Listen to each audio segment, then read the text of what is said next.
All right, it is 8 o'clock. We are right on time. So thanks everyone for joining us once again. We are continuing in our reading of Wuthering Heights tonight. We left off last time after finishing chapter 20. We've seen sort of the first act closed, probably not last session, but the session before that, and we've been moving into the second act, wherein um, we're starting to see the second generation come together, and the further development of how Heathcliff came to be as he is. Um, the anger and resentment are sort of burned away, and he's just got a lot of angst and anger left, and sort of a hopeless loneliness. And we'll see how that develops over the course of the book and tonight's reading. Um, and yeah, we probably will still continue to hate literally every character. They are some of the worst people collected in a single book, and they continue to prove that, you know what, sometimes there's not really a whole lot of redeeming some people. But we'll see if that continues on tonight. So I've got my drink here. The cats are around. We'll see if they join us tonight or if they just want to be in the vicinity. And we'll just kick right back in. And so we resume tonight with chapter 21 of Wuthering Heights. We had sad work with little Kathy that day. She rose in high glee, eager to join her cousin, and such passionate tears and lamentations followed the news of his departure that Edgar himself was obliged to soothe her. By affirming he should come back soon, he added, "However, if I can get him." And there were no hopes of that. This promise poorly pacified her, but time was more potent. And though still at intervals, she inquired of her father when Linton would return. Before she did see him again, his features had waxed so dim in her memory that she did not recognize him. When I chanced to encounter the housekeeper of Wuthering Heights, in paying business visits to Gimmerton, I used to ask how the young master got on, for he lived almost as secluded as Catherine herself, and was never to be seen. I could gather from her that he continued in weak health, and was a tiresome inmate. She said Mr. Heathcliff seemed to dislike him ever longer and worse, though he took some trouble to conceal it. He had an antipathy to the sound of his voice, and could not do at all with his sitting in the same room with him many minutes together.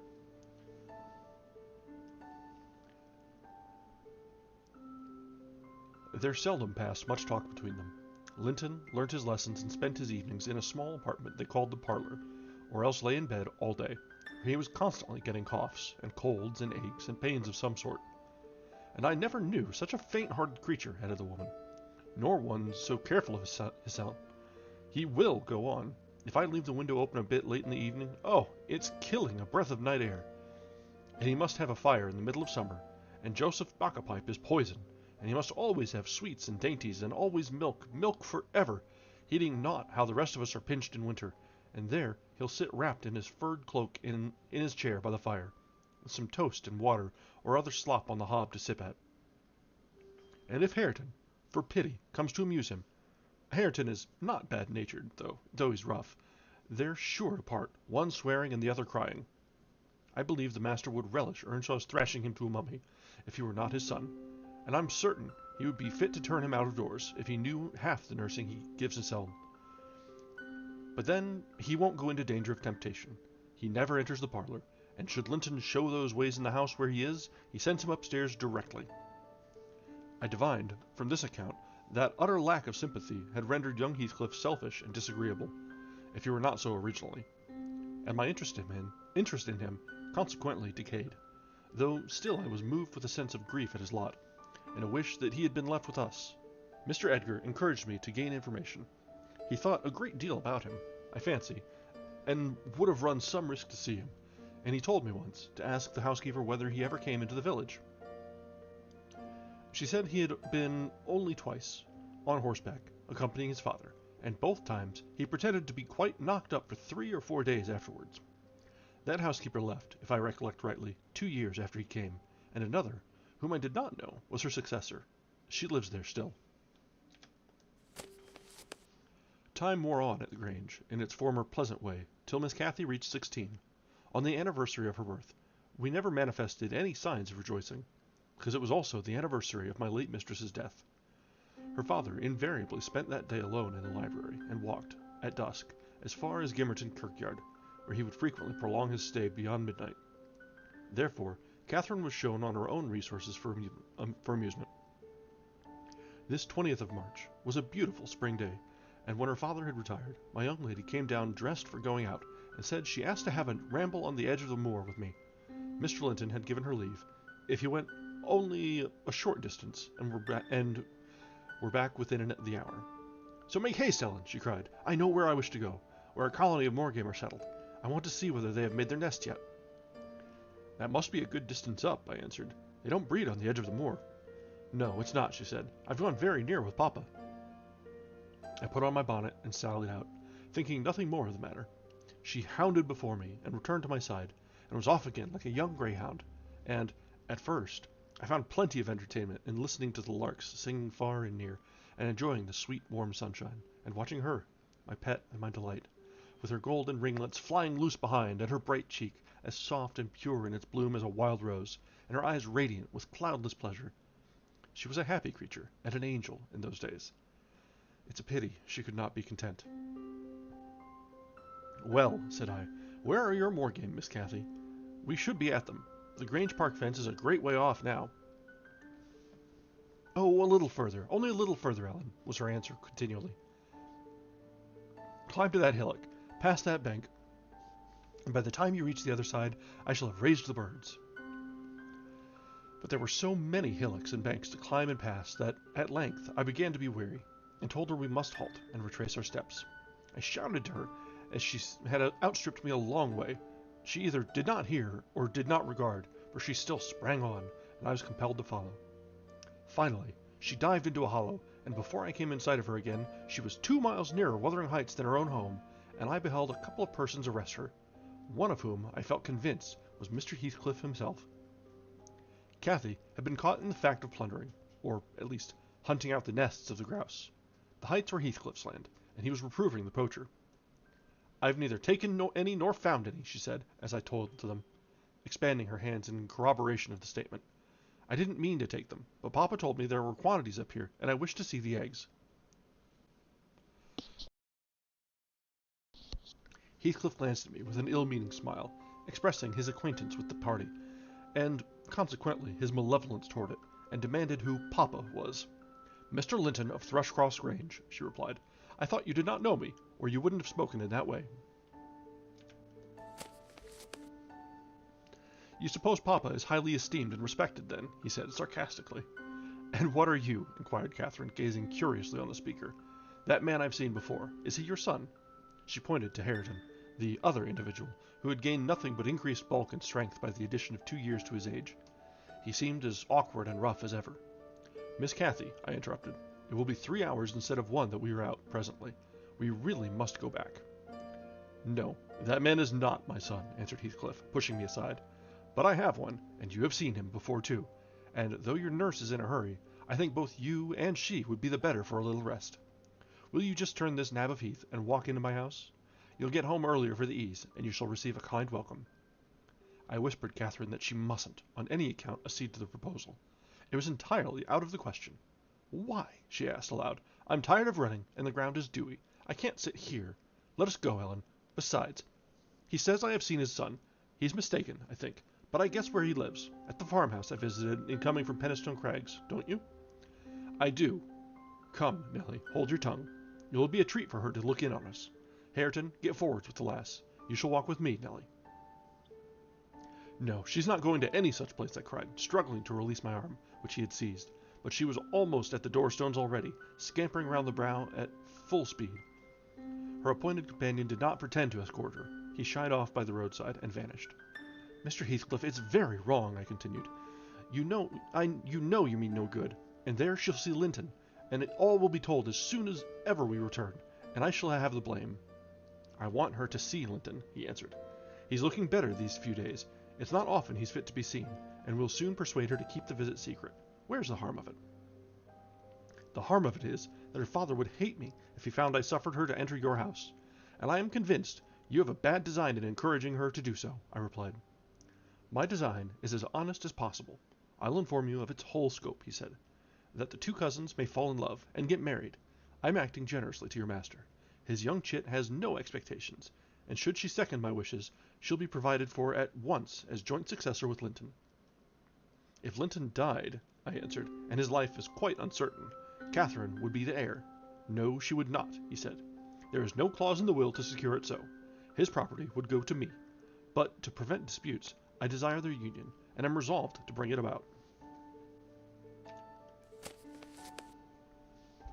"And I'm resolved she shall never approach your house with me again," I returned, as we reached the gate where Miss Cathy waited our coming.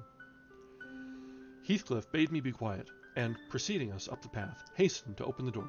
My young lady gave him several looks, as if she could not exactly make up her mind what to think of him, but now he smiled when he met her eye, and softened his voice in addressing her, and I was foolish enough to imagine the memory of her mother might disarm him from desiring her injury. Linton stood on the hearth. He had been out walking in the fields, for his cap was on, and he was calling to Joseph to bring him dry shoes. He had grown tall of his age, still wanting some months of 16. His features were pretty yet, and his eye and complexion brighter than I remembered them, though with merely temporary luster borrowed from the salubrious air and genial sun. "Now, who is it?" asked Mr. Heathcliff, turning to Cathy. "Can you tell?" "Your son," she said, having doubtfully surveyed first one, then the other. "Yes, yes," answered he. "But is this the only time you have beheld him? Think. Ah, you have a short memory, Linton. Don't you recall your cousin, that used to tease us with wishing to see?" "What, Linton!" cried Cathy, kindling into joyful surprise at the name. "Is that little Linton? He's taller than I am. Are you Linton?"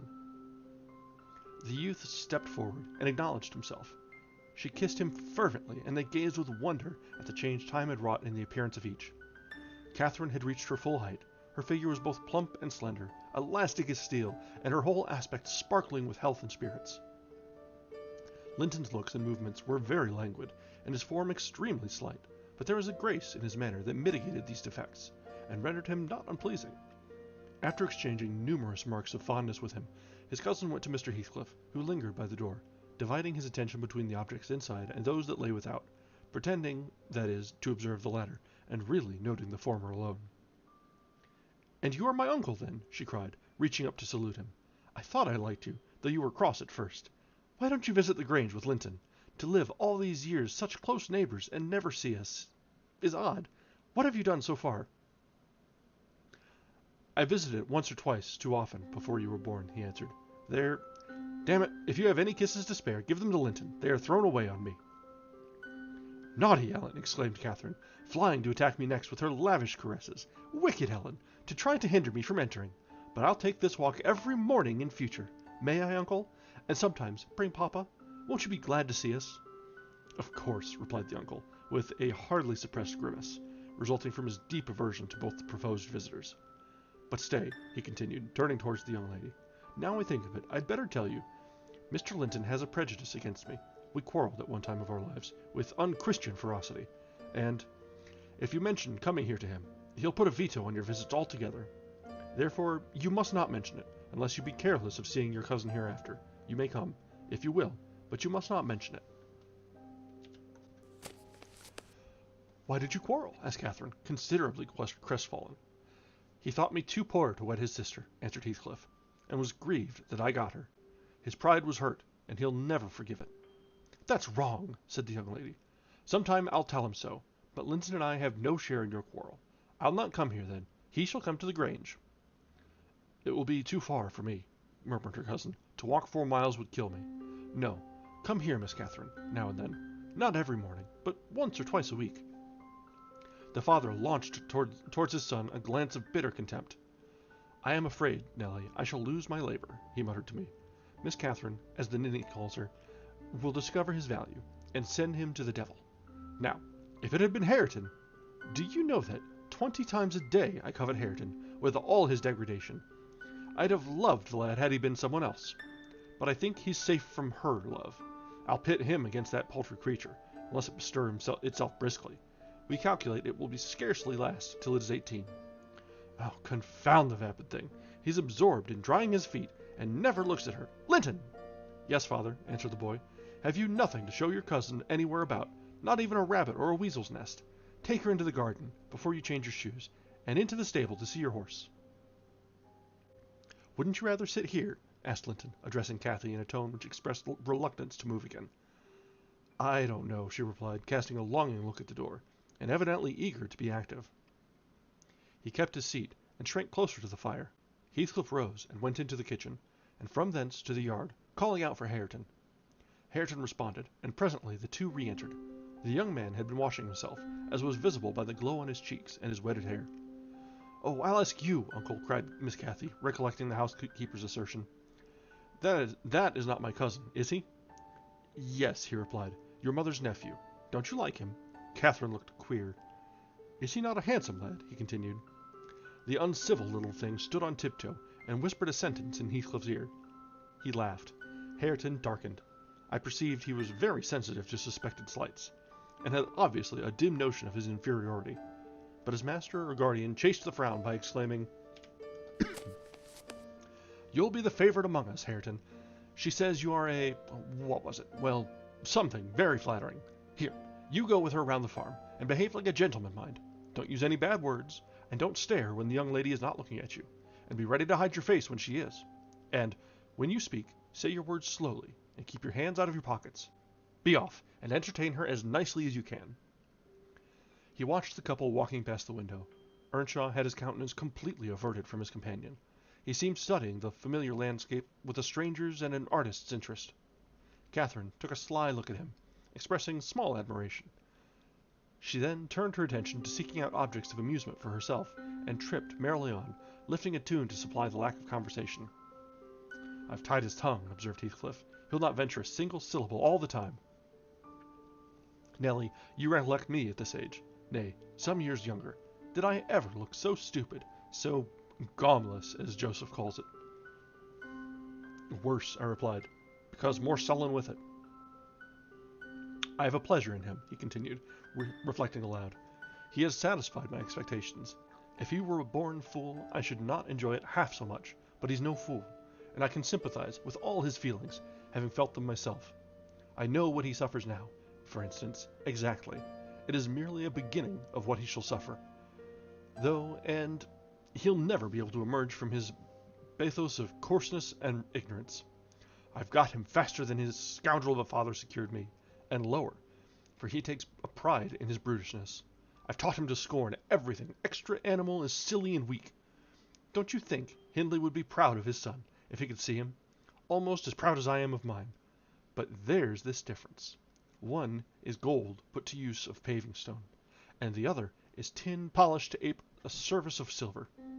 Mine has nothing valuable about it, yet I shall have the merit of making it go as far as poor stuff can go. His had first-rate qualities, and they are lost, rendered worse than unavailing. I have nothing to regret. He would have more than any, but I are aware of. And the best of it is, Hareton is damnably fond of me. You'll own that I've outmatched Hindley there. If the dead villain could rise from his grave to abuse me for his offspring's wrongs, I should have the fun of seeing the said offspring fight him back again, indignant that he should dare to rail at the one friend he has in the world. Heathcliff chuckled, a fiendish laugh at the idea. I made no reply, because I saw that he expected none. Meantime, our young companion, who sat too removed from us to hear what was said, began to evince symptoms of uneasiness, probably repenting that he had denied himself the treat of Catherine's society for fear of a little fatigue. His father remarked the restless glances wandering to the window, and the hand irresolutely extended towards his cap. "Get up, you idle boy!" he exclaimed, with assumed heartiness. Away after them! They are just at the corner, by the stand of hives." Linton gathered his energies and left the hearth. The lattice was open, and, as he stepped out, I heard Cathy inquiring of her unsociable attendant. What was that inscription over the door? Hareton stared up, and scratched his head like a true clown. "It's some damnable writing," he answered. "I cannot read it." "Can't read it?" cried Catherine. "I can read it. It's English, but I want to know why it is there." Linton giggled, the first appearance of mirth he had exhibited. "He does not know his letters," he said to his cousin. "Could you believe in the existence of such a colossal dunce?" "Is he all as he should be?" asked Miss Cathy seriously. "Or is he simple, not right? I've questioned him twice now, and each time he looked so stupid I think he does not understand me. I can hardly understand him, I'm sure." Linton repeated his laugh, and glanced at Hareton tauntingly, who certainly did not seem quite clear of comprehension at that moment. "There's nothing the matter but laziness, is there, Earnshaw?" he said. "My cousin fancies you are an idiot. There you experience the consequence of scorning book-larning, as you would say. Have you noticed, Catherine, his frightful Yorkshire pronunciation?" "Why, where the devil is the use on't?" growled Hareton, more ready in answering his daily companion.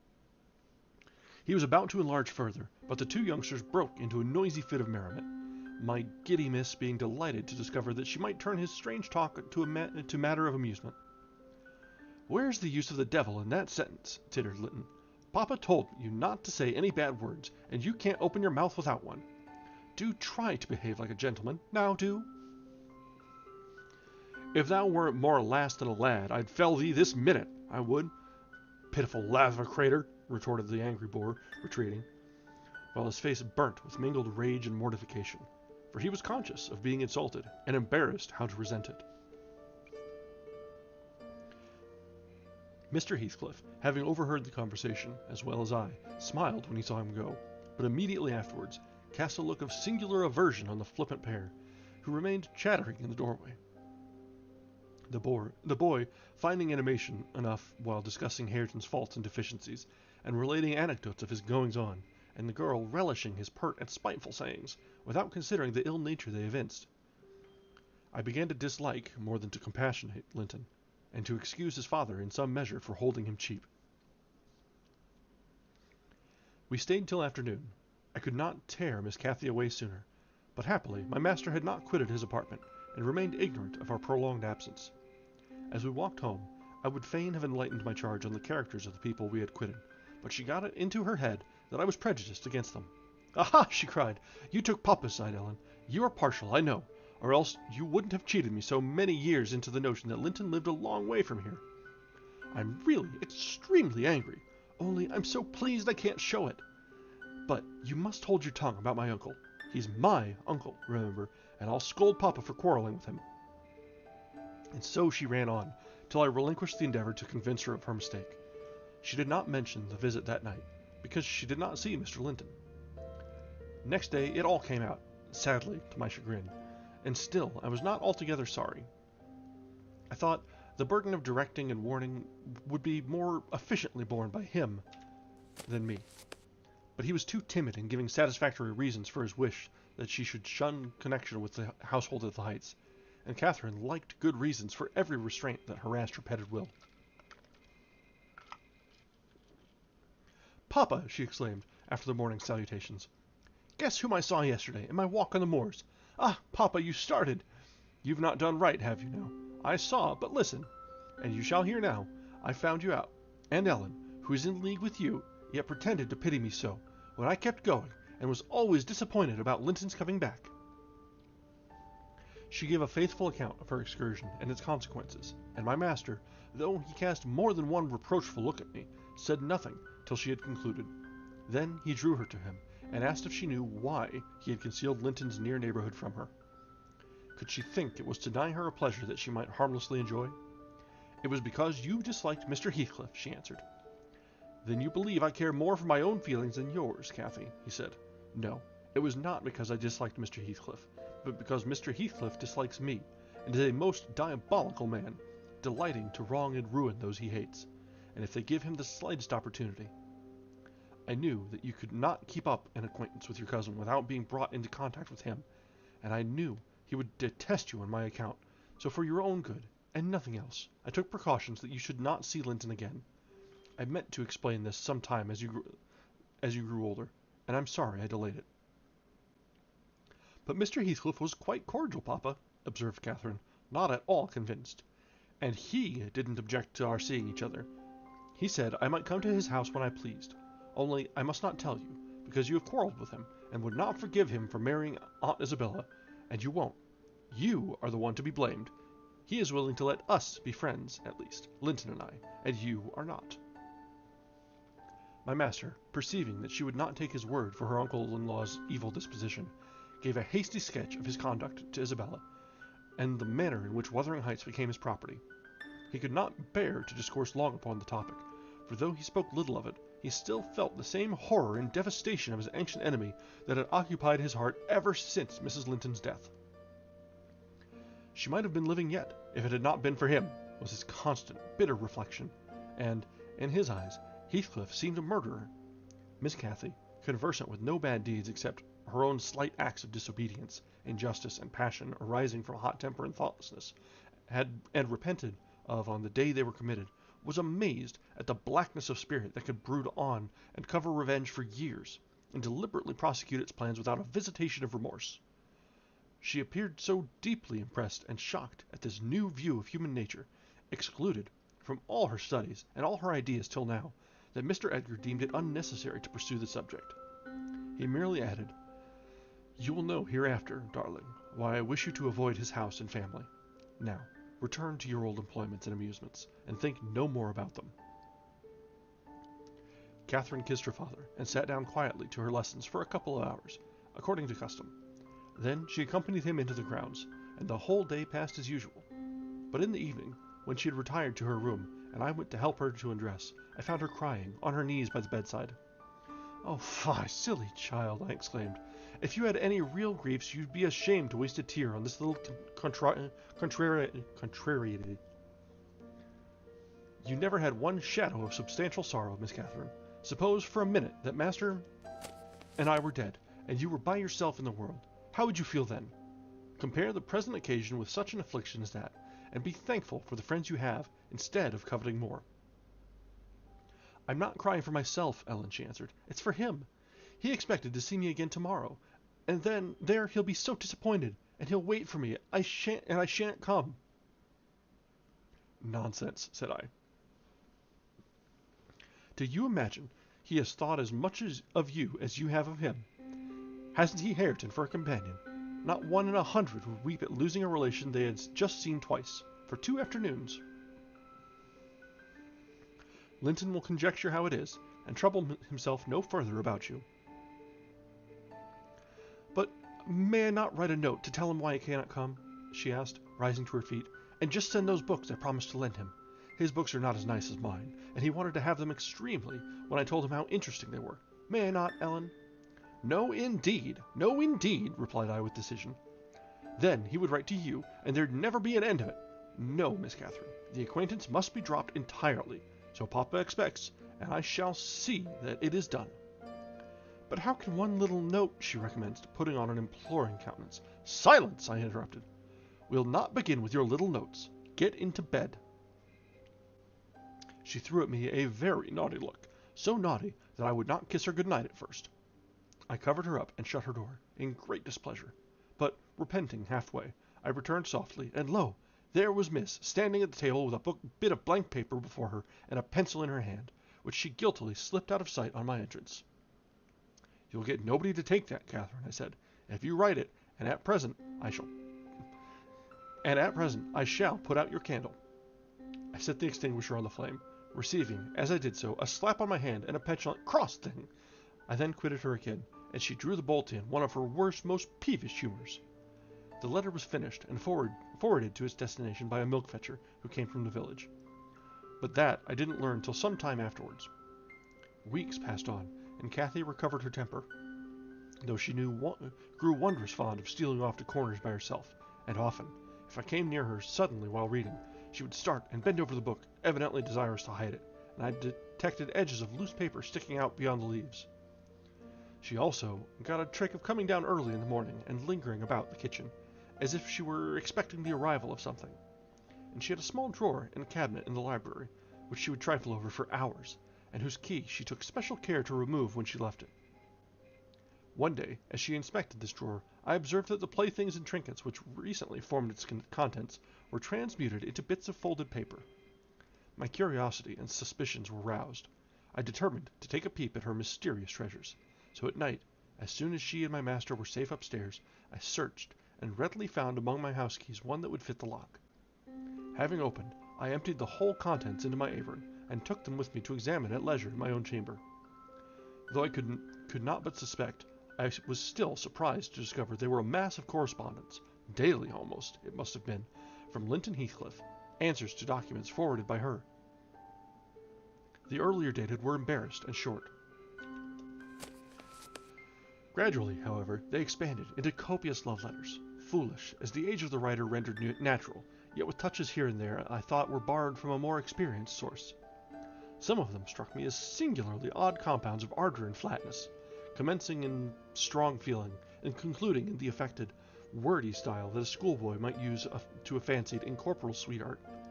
Whether they satisfied Cathy, I don't know, but they appeared very worthless trash to me.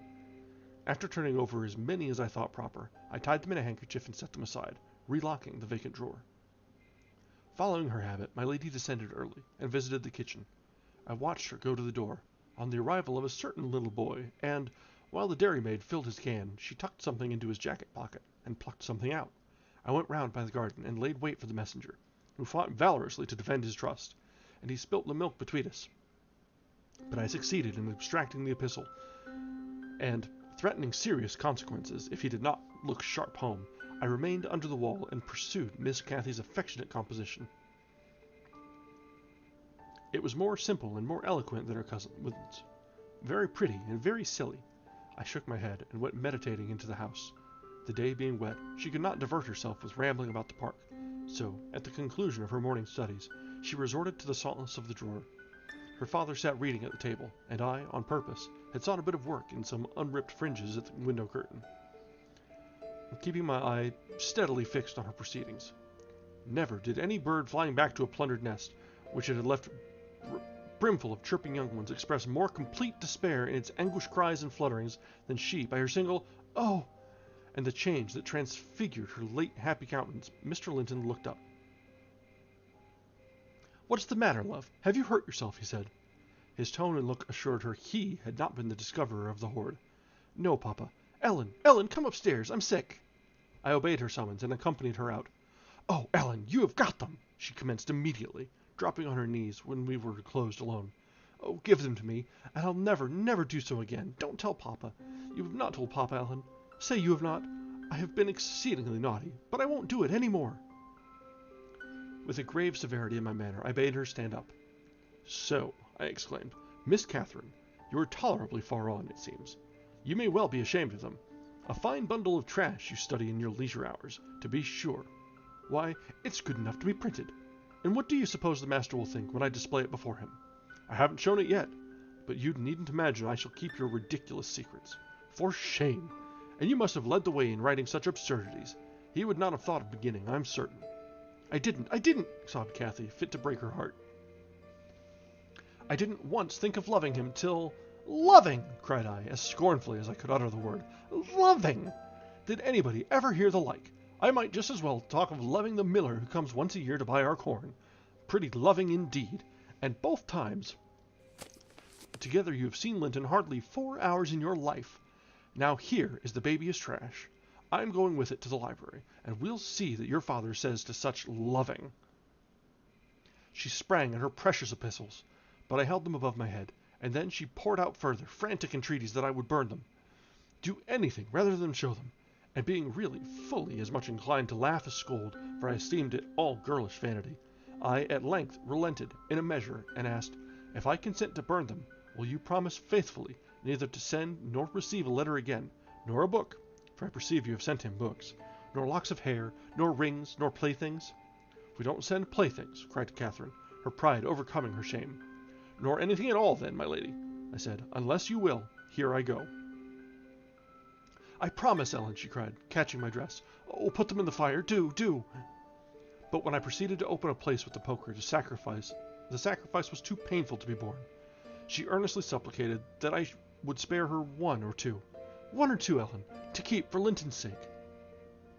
I unknotted the handkerchief, and commenced dropping them in from an angle, and the flame curled up the chimney.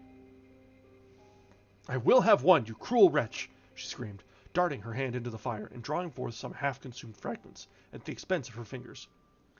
"Very well, and I will have some to exhibit to Papa," I answered, shaking back the rest into the bundle, and turning anew to the door. She emptied her blackened pieces into the flames, and motioned me to finish the immolation. It was done. I stirred up the ashes, and interred them under a shovelful of coals, and she mutely, and with a sense of intense injury, retired to a private apartment. I descended to tell my master that the young lady's qualm of sickness was almost gone, but I judged it best for her to lie down a while. She wouldn't dine, but she reappeared at tea, pale and red about the eyes, and marvelously subdued in outward aspect.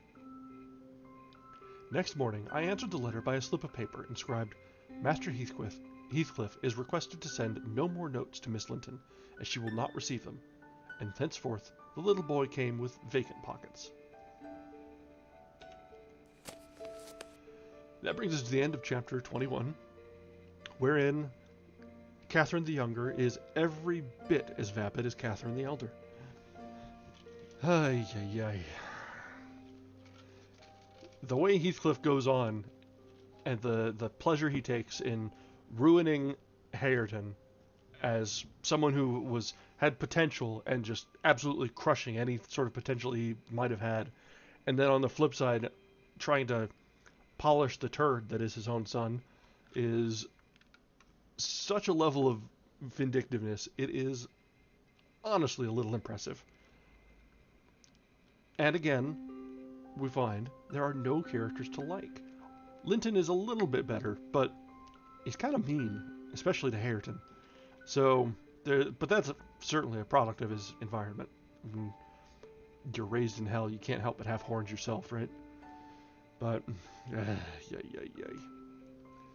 Well, let's go ahead and continue. Yeah, apples and trees indeed. Let's go ahead and continue. We've got chapter 22 ahead of us. Summer drew to an end, and early autumn. It was past Michaelmas, but the harvest was late that year, and a few of our fields were still uncleared. Mr. Linton and his daughter would frequently walk out among the reapers, at the carrying of the last sheaves. At the carrying of the last sheaves they stayed till dusk, and the evening happening to be chill and damp, my master caught a bad cold that settled obstinately on his lungs and confined him indoors throughout the whole of the winter, nearly without intermission. Poor Cathy, frightened from her little romance, had been considerably sadder and duller since its abandonment, and her father insisted on her reading less and taking more exercise. She had his companionship no longer. I esteemed it a duty to supply its lack, as much as possible, with mine. An inefficient substitute, for I could only spare 2 or 3 hours from my numerous diurnal occupations to follow her footsteps, and then my society was obviously less desirable than his. On an afternoon in October, or the beginning of November, a fresh, watery afternoon, when the turf and paths were rustling with moist, withered leaves, and the cold blue sky was half hidden by clouds, dark gray streamers rapidly mounting from the west and boding abundant rain, I requested my young lady forego her ramble, because I was certain of showers. She refused, and I, unwillingly, donned a cloak and took my umbrella to accompany her on a stroll to the bottom of the park. A formal walk, which she generally affected if low-spirited, and that she invariably was when Mr. Edgar had been worse than ordinary, a thing never known from his confession, but guessed both by her and me from his increased silence and the melancholy of his countenance. She went sadly on. There was no running or bounding now, though the chill wind might have tempted her to race, and often, from the side of my eye, I could detect her raising a hand and brushing something off her cheek. I gazed round for a means of diverting her thoughts. On one side of the road rose a high, rough bank, where hazels and stunted oaks, with their roots half exposed, held uncertain tenure. The soil was too loose for the latter, and strong winds had blown some nearly horizontal. In summer, Miss Catherine delighted to climb along these trunks and sit in the branches, swinging 20 feet above the ground.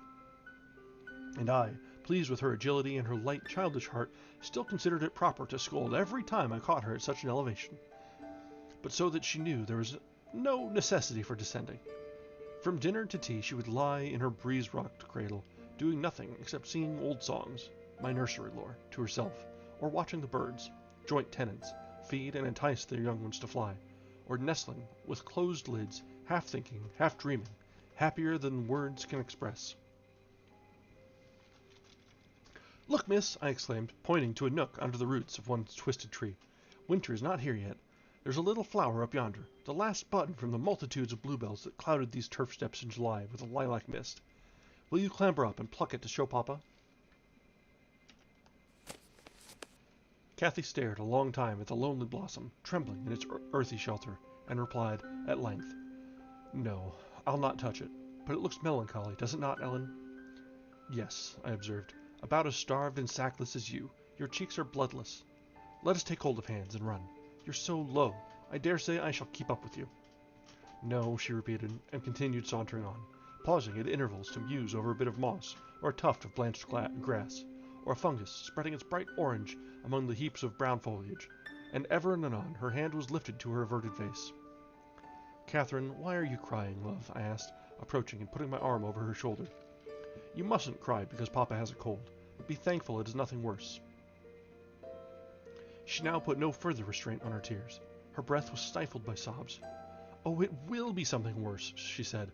"And what shall I do when Papa and you leave me, and I am by myself? I can't forget your words, Ellen. They are always in my ear. How life will be changed, how dreary the world will be when Papa and you are dead." "None can tell whether you won't die before us," I replied. "It's wrong to anticipate evil. We'll hope there are years and years to come before any of us go. Master is young, and I am strong, and hardly 45. My mother lived till 80, a canty dame to the last. And suppose Mr. Linton were spared till he saw 60. That would be more years than you have counted, miss, and would it not be foolish to mourn a calamity above 20 years beforehand?" "But Aunt Isabella was younger than Papa," she remarked, gazing up with timid hope to seek further consolation. "Aunt Isabella had not you and me to nurse her," I replied. "She wasn't as happy as Master, and she hadn't as much to live for. All you need do is to wait well on your father, and cheer him by letting him see you cheerful, and avoid giving him anxiety on any subject. Mind that, Cathy. I'll not disguise, but you might kill him if you were wild and reckless, and cherished a foolish, fanciful affection for the son of a person who would be glad to have him in his grave, and allowed him to discover that you fretted over the separation he has judged it expedient to make. I fret about nothing on earth except Papa's illness, answered my companion. I care for nothing in comparison with Papa, and I'll never, never, oh never, while I have my senses, do an act or say a word to vex him. I love him better than myself, Ellen, and I know it by this. I pray every night that I may live after him, because I would rather be miserable than that he should be. That proves I love him better than myself. Good words, I replied, but deeds must prove it also. And after he is well, remember, you don't forget resolutions formed in the hour of fear. As we talked, we neared a door that opened on the road, and my young lady, lightening into sunshine again, climbed up and seated herself on the top of the wall. Reaching over to gather some hips that bloomed scarlet on the summit branches of the wild rose trees shadowing the highway side, the lower fruit had disappeared, but only birds could touch the upper, except from Kathy's present station.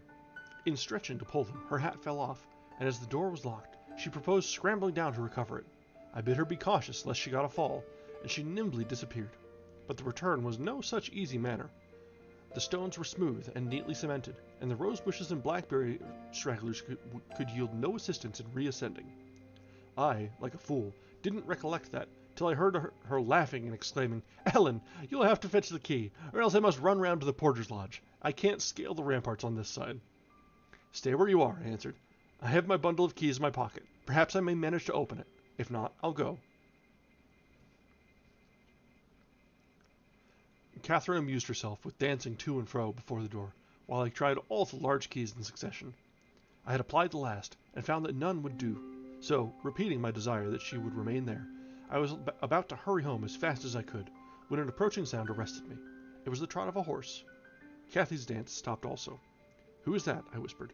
"Ellen, I wish you could open the door," whispered back my companion anxiously. "Oh, Miss Linton," cried a deep voice, the rider's. "I'm glad to meet you. Don't be in haste to enter, for I have an explanation and ask to obtain." "I shan't speak to you, Mr. Heathcliff," answered Catherine. "Papa says you are a wicked man, and you hate both him and me, and Ellen says the same." "That is nothing to the purpose," said Heathcliff. He it was. "I don't hate my son, I suppose, and it is concerning him that I demand your attention. Yes, you have cause to blush. 2 or 3 months since, were you not in the habit of riding to Linton, making love in play, eh? You deserved, both of you, flogging for that. You, especially the elder, and less sensitive, as it turns out. I've got your letters, and if you give me any pertness, I'll send them to your father. I presume you grew weary of the amusement and dropped it, didn't you? Well, you dropped Linton with it into a slough of despond. He was in earnest in love, really. As true as I live, he's dying for you, breaking his heart at your fickleness, not figuratively, but actually. Though Hareton has made him a standing jest for 6 weeks, and I have used more serious measures and attempted to frighten him out of his idiocy, he gets worse daily. And he'll be under the sod before summer unless you restore him." "How can you lie so glaringly to the poor child?" I called from the inside. "Pray, write on. How can you deliberately get up to such paltry falsehoods? Miss Cathy, I'll knock the door off with a stone. You won't believe that vile nonsense. You can feel it in yourself. It is impossible that a person should die for love of a stranger." "I was not aware there were eavesdroppers," muttered the detected villain. "Worthy Mrs. Dean, I like you, but I don't like your double-dealing," he added aloud. "How could you lie so glaringly as to affirm I hated the poor child, and invent bugbear stories to terrify her from my doorstones? Catherine Linton, the very name warms me. My bonny lass, I shall be from home all this week. Go and see if I have not spoken truth. Do, there's a darling. Just imagine your father in my place, and Linton in yours. Then think how you would value your careless lover if he refused to stir a step to comfort you, when your father himself entreated him. And don't, from pure stupidity, fall into the same error. I swear on my salvation he's going to his grave, and none but you can save him." The lock gave way, and I issued out. "I swear Linton is dying," he repeated Heathcliff, looking hard at me, "and grief and disappointment are hastening his death, Nelly. Nelly, if you won't let her go, you can walk over yourself, but I shall not return till this time next week, and I think your master himself would scarcely object to her visiting her cousin." "Come in," said I, taking Kathy by the arm, and half forcing her to re-enter, for she lingered, viewing with troubled eyes the features of the speaker, too stern to express his inward deceit. He pushed his horse close, and, bending down, observed, "Miss Catherine, I own to you that I have little patience with Linton, and Hareton and Joseph have less. I own that he's a harsh set. He pines for kindness, as well as love, and a kind word from you would be his best medicine. Don't mind Mrs. Dean's cruel cautions, but be generous, and contrive to see him. He dreams of you day and night, and cannot be persuaded that you don't hate him, since you neither write nor call." I closed the door and rolled a stone to assist the loosened lock in holding it, and spreading my umbrella, I drew my charge underneath, for the rain began to drive through the moaning branches of the trees, and warned us to avoid delay. Our hurry prevented any comment on the encounter with Heathcliff, as we stretched towards home, but I divined instinctively that Catherine's heart was clouded now in double darkness. Her features were so sad, they did not seem hers. She evidently regarded what she had heard as every syllable true. The master had retired to rest before we came in. Kathy stole to his room to inquire how he was. He had fallen asleep. She returned and asked me to sit with her in the library. We took our tea together, and afterwards she lay down on the rug and told me not to talk, for she was weary. I got a book and pretended to read. As soon as she supposed me absorbed in my occupation, she recommenced her silent weeping. It appeared, at present, her favorite diversion. I suffered her to enjoy it a while, when I expostulated, deriding and ridiculing all Mr. Heathcliff's assertions about his son, as if I were certain she would coincide. Alas, I hadn't skill to counteract the effect his account had produced. It was just what he intended. "You may be right, Ellen," she answered, "but I shall never feel at ease till I know, and I must tell Linton it is not my fault that I don't write, and convince him that I shall not change." What use were anger and protestations against her silly credulity? We parted that night, hostile, but next day beheld me on the road to Wuthering Heights, by the side of my wilful young mistress's pony. I couldn't bear to witness her sorrow, to see her pale, dejected countenance, and heavy eyes, and I yielded, in the faint hope that Linton himself might prove, by his reception of us, how little of the tale was founded on fact. That brings us to the end of chapter 22, where history seems to repeat itself. We got them willing themselves into the grave at this rate, but we'll see what comes of it. If I recall at the beginning, there was no Linton when Mr. Lockwood visited Wuthering Heights, so we'll see how much truth there is in the kid being ailing. So let's go ahead and continue now with chapter 23. The rainy night had ushered in a misty morning. Half frost, half drizzle, and temporary brooks crossed our path, gurgling from the uplands. My feet were thoroughly wetted. I was cross and low, exactly the humor suited for making the most of these disagreeable things. We entered the farmhouse by the kitchenway to ascertain whether Mr. Heathcliff were really absent, because I put slight faith in his own affirmation.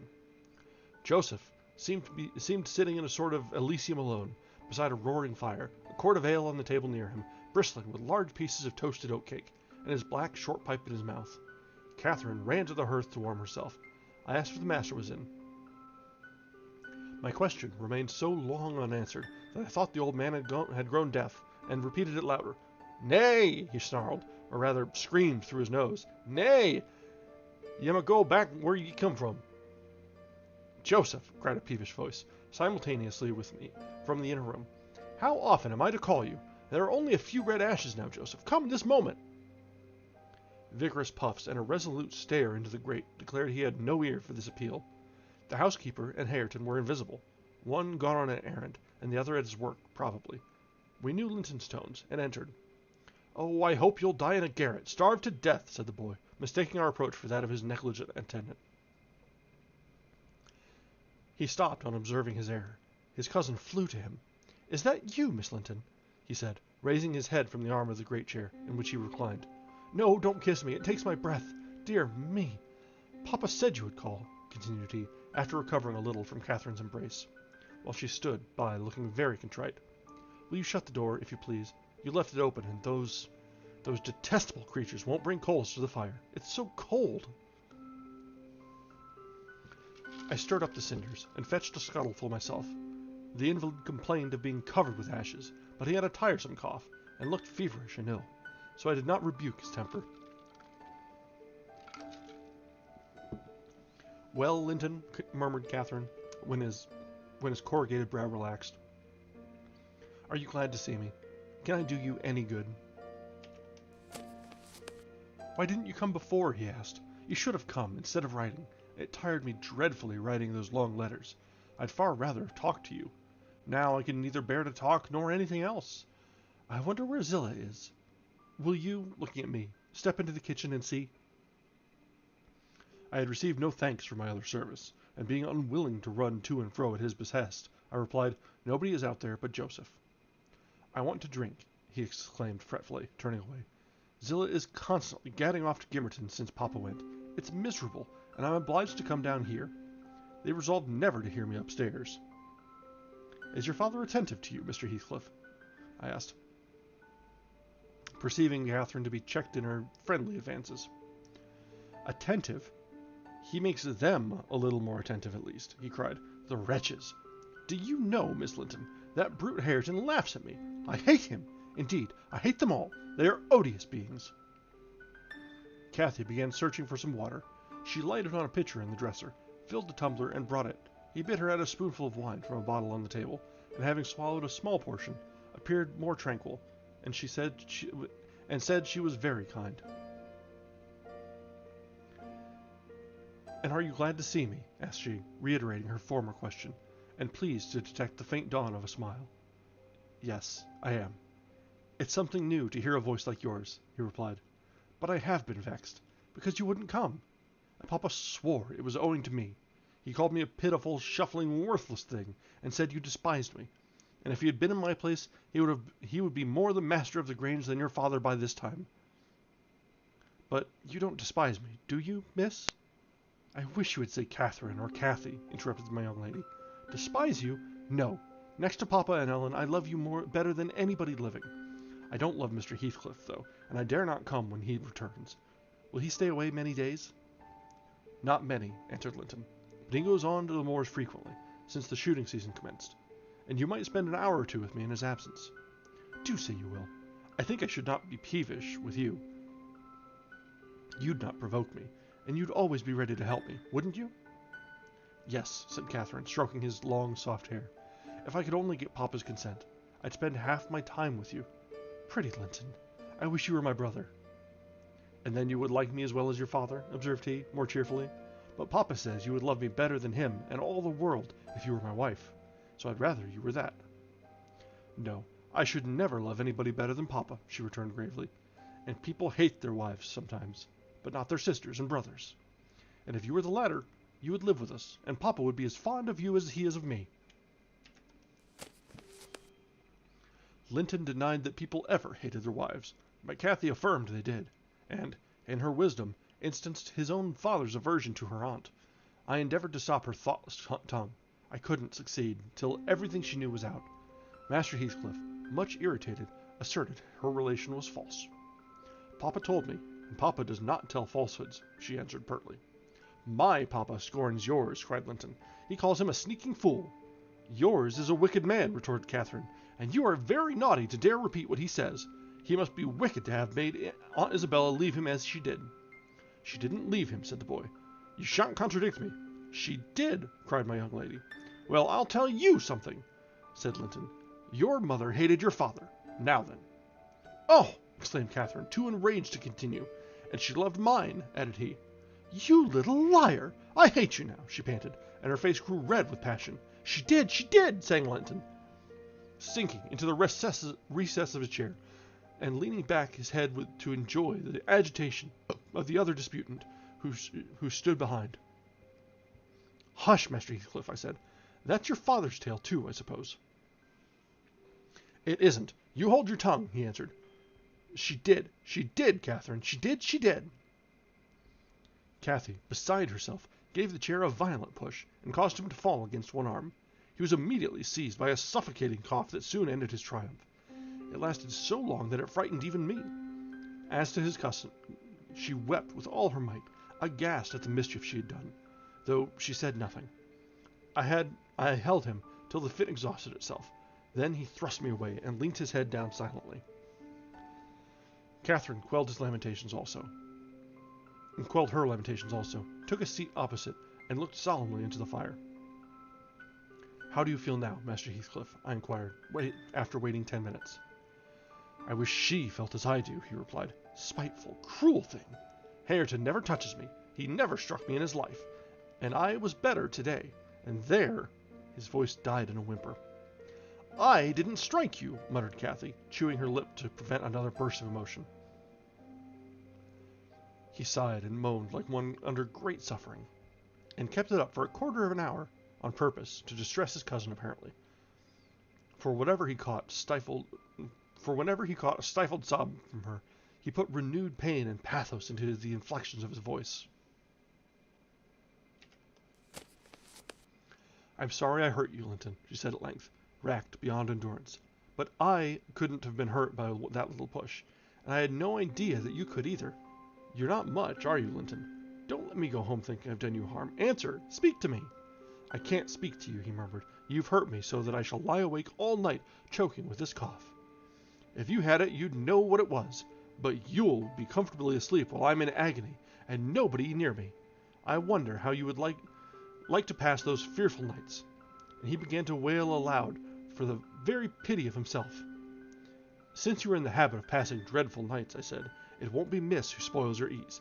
You'd be the same had she never come. However, she shall not disturb you again, and perhaps you'll get quieter when we leave you." "Must I go?" asked Catherine dolefully, bending over him. "Do you want me to go, Linton?" "You can't alter what you've done," he replied pettishly, shrinking from her, "unless you alter it for the worse by teasing me into a fever." "Well then, must I go?" she repeated.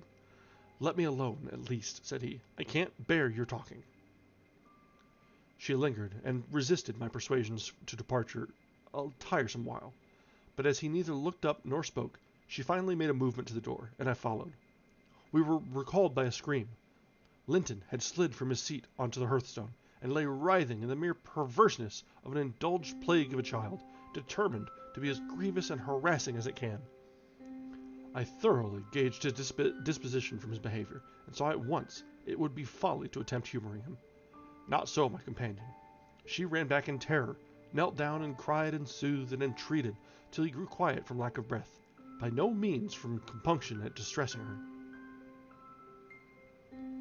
"I shall lift him onto the settle," I said, "and he may roll about as he pleases. We can't stop to watch him. I hope you are satisfied, Miss Cathy, that you are not the person to benefit him, and that his condition of health is not occasioned by attachment to you. Now then, there he is.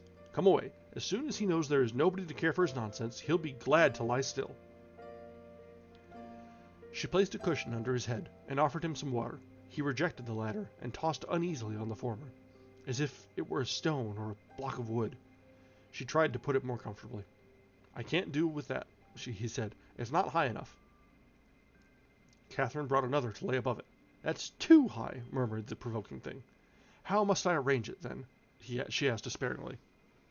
He twined himself up to her, as she knelt by the settle, and converted her shoulder into a support.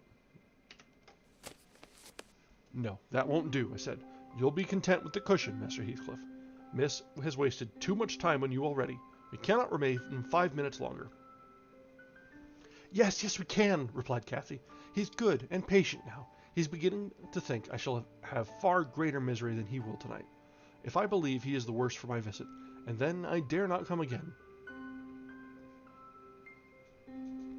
"Tell the truth about it, Linton, for I mustn't come, if I have hurt you." "You must come to cure me," he answered. "You ought to come, because you have hurt me. You know you have extremely. I was not as ill when you entered as I am at present, was I?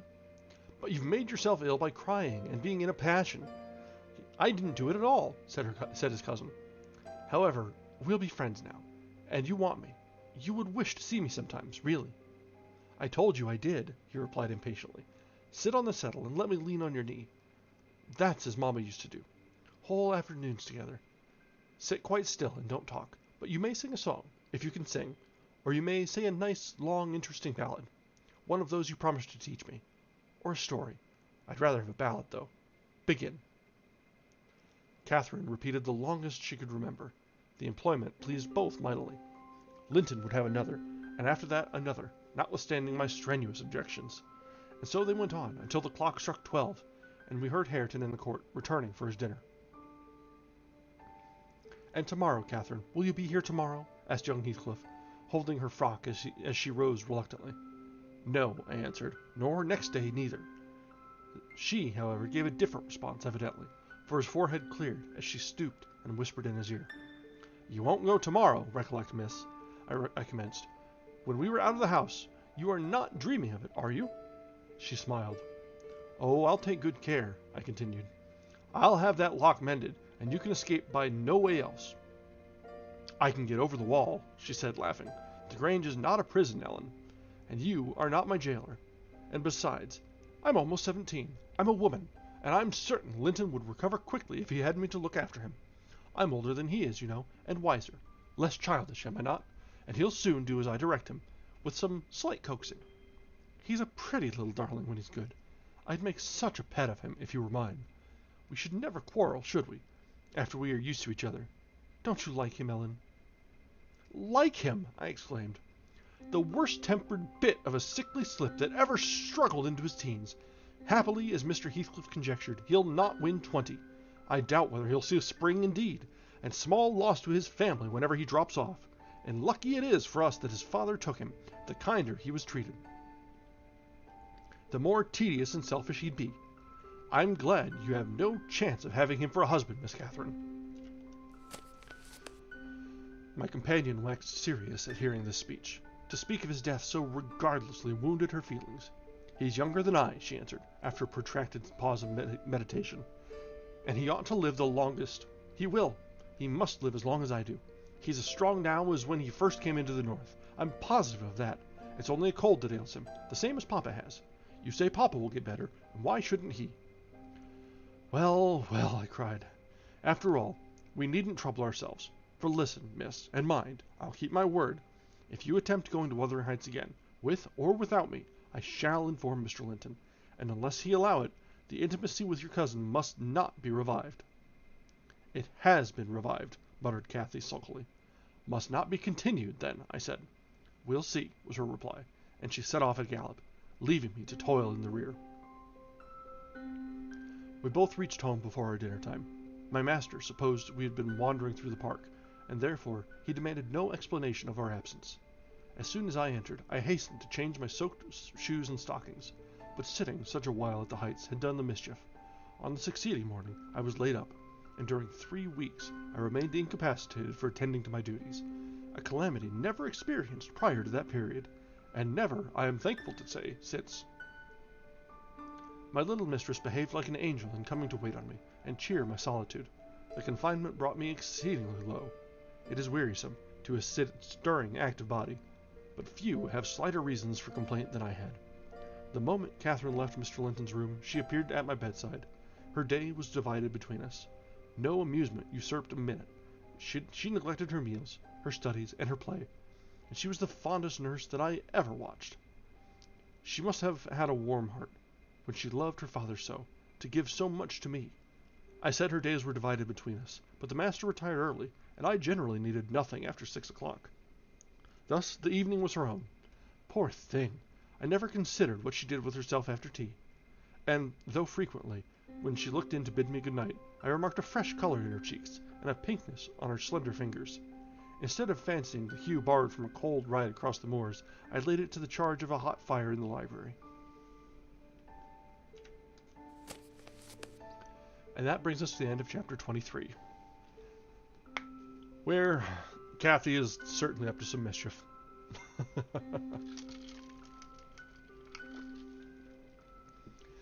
Let's go ahead and take a few minutes. I need to stretch around a little bit and check on the cats. They've been decidedly absent for a minute, so I'm sure they're up to mischief of their own. So I'll go ahead and top up my drink, and we'll be back in a few minutes. We'll have a chat about the previous chapter, and then we'll resume shortly. So, alright, I'll be back in just a little bit. Thanks, guys!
Okay, we are back.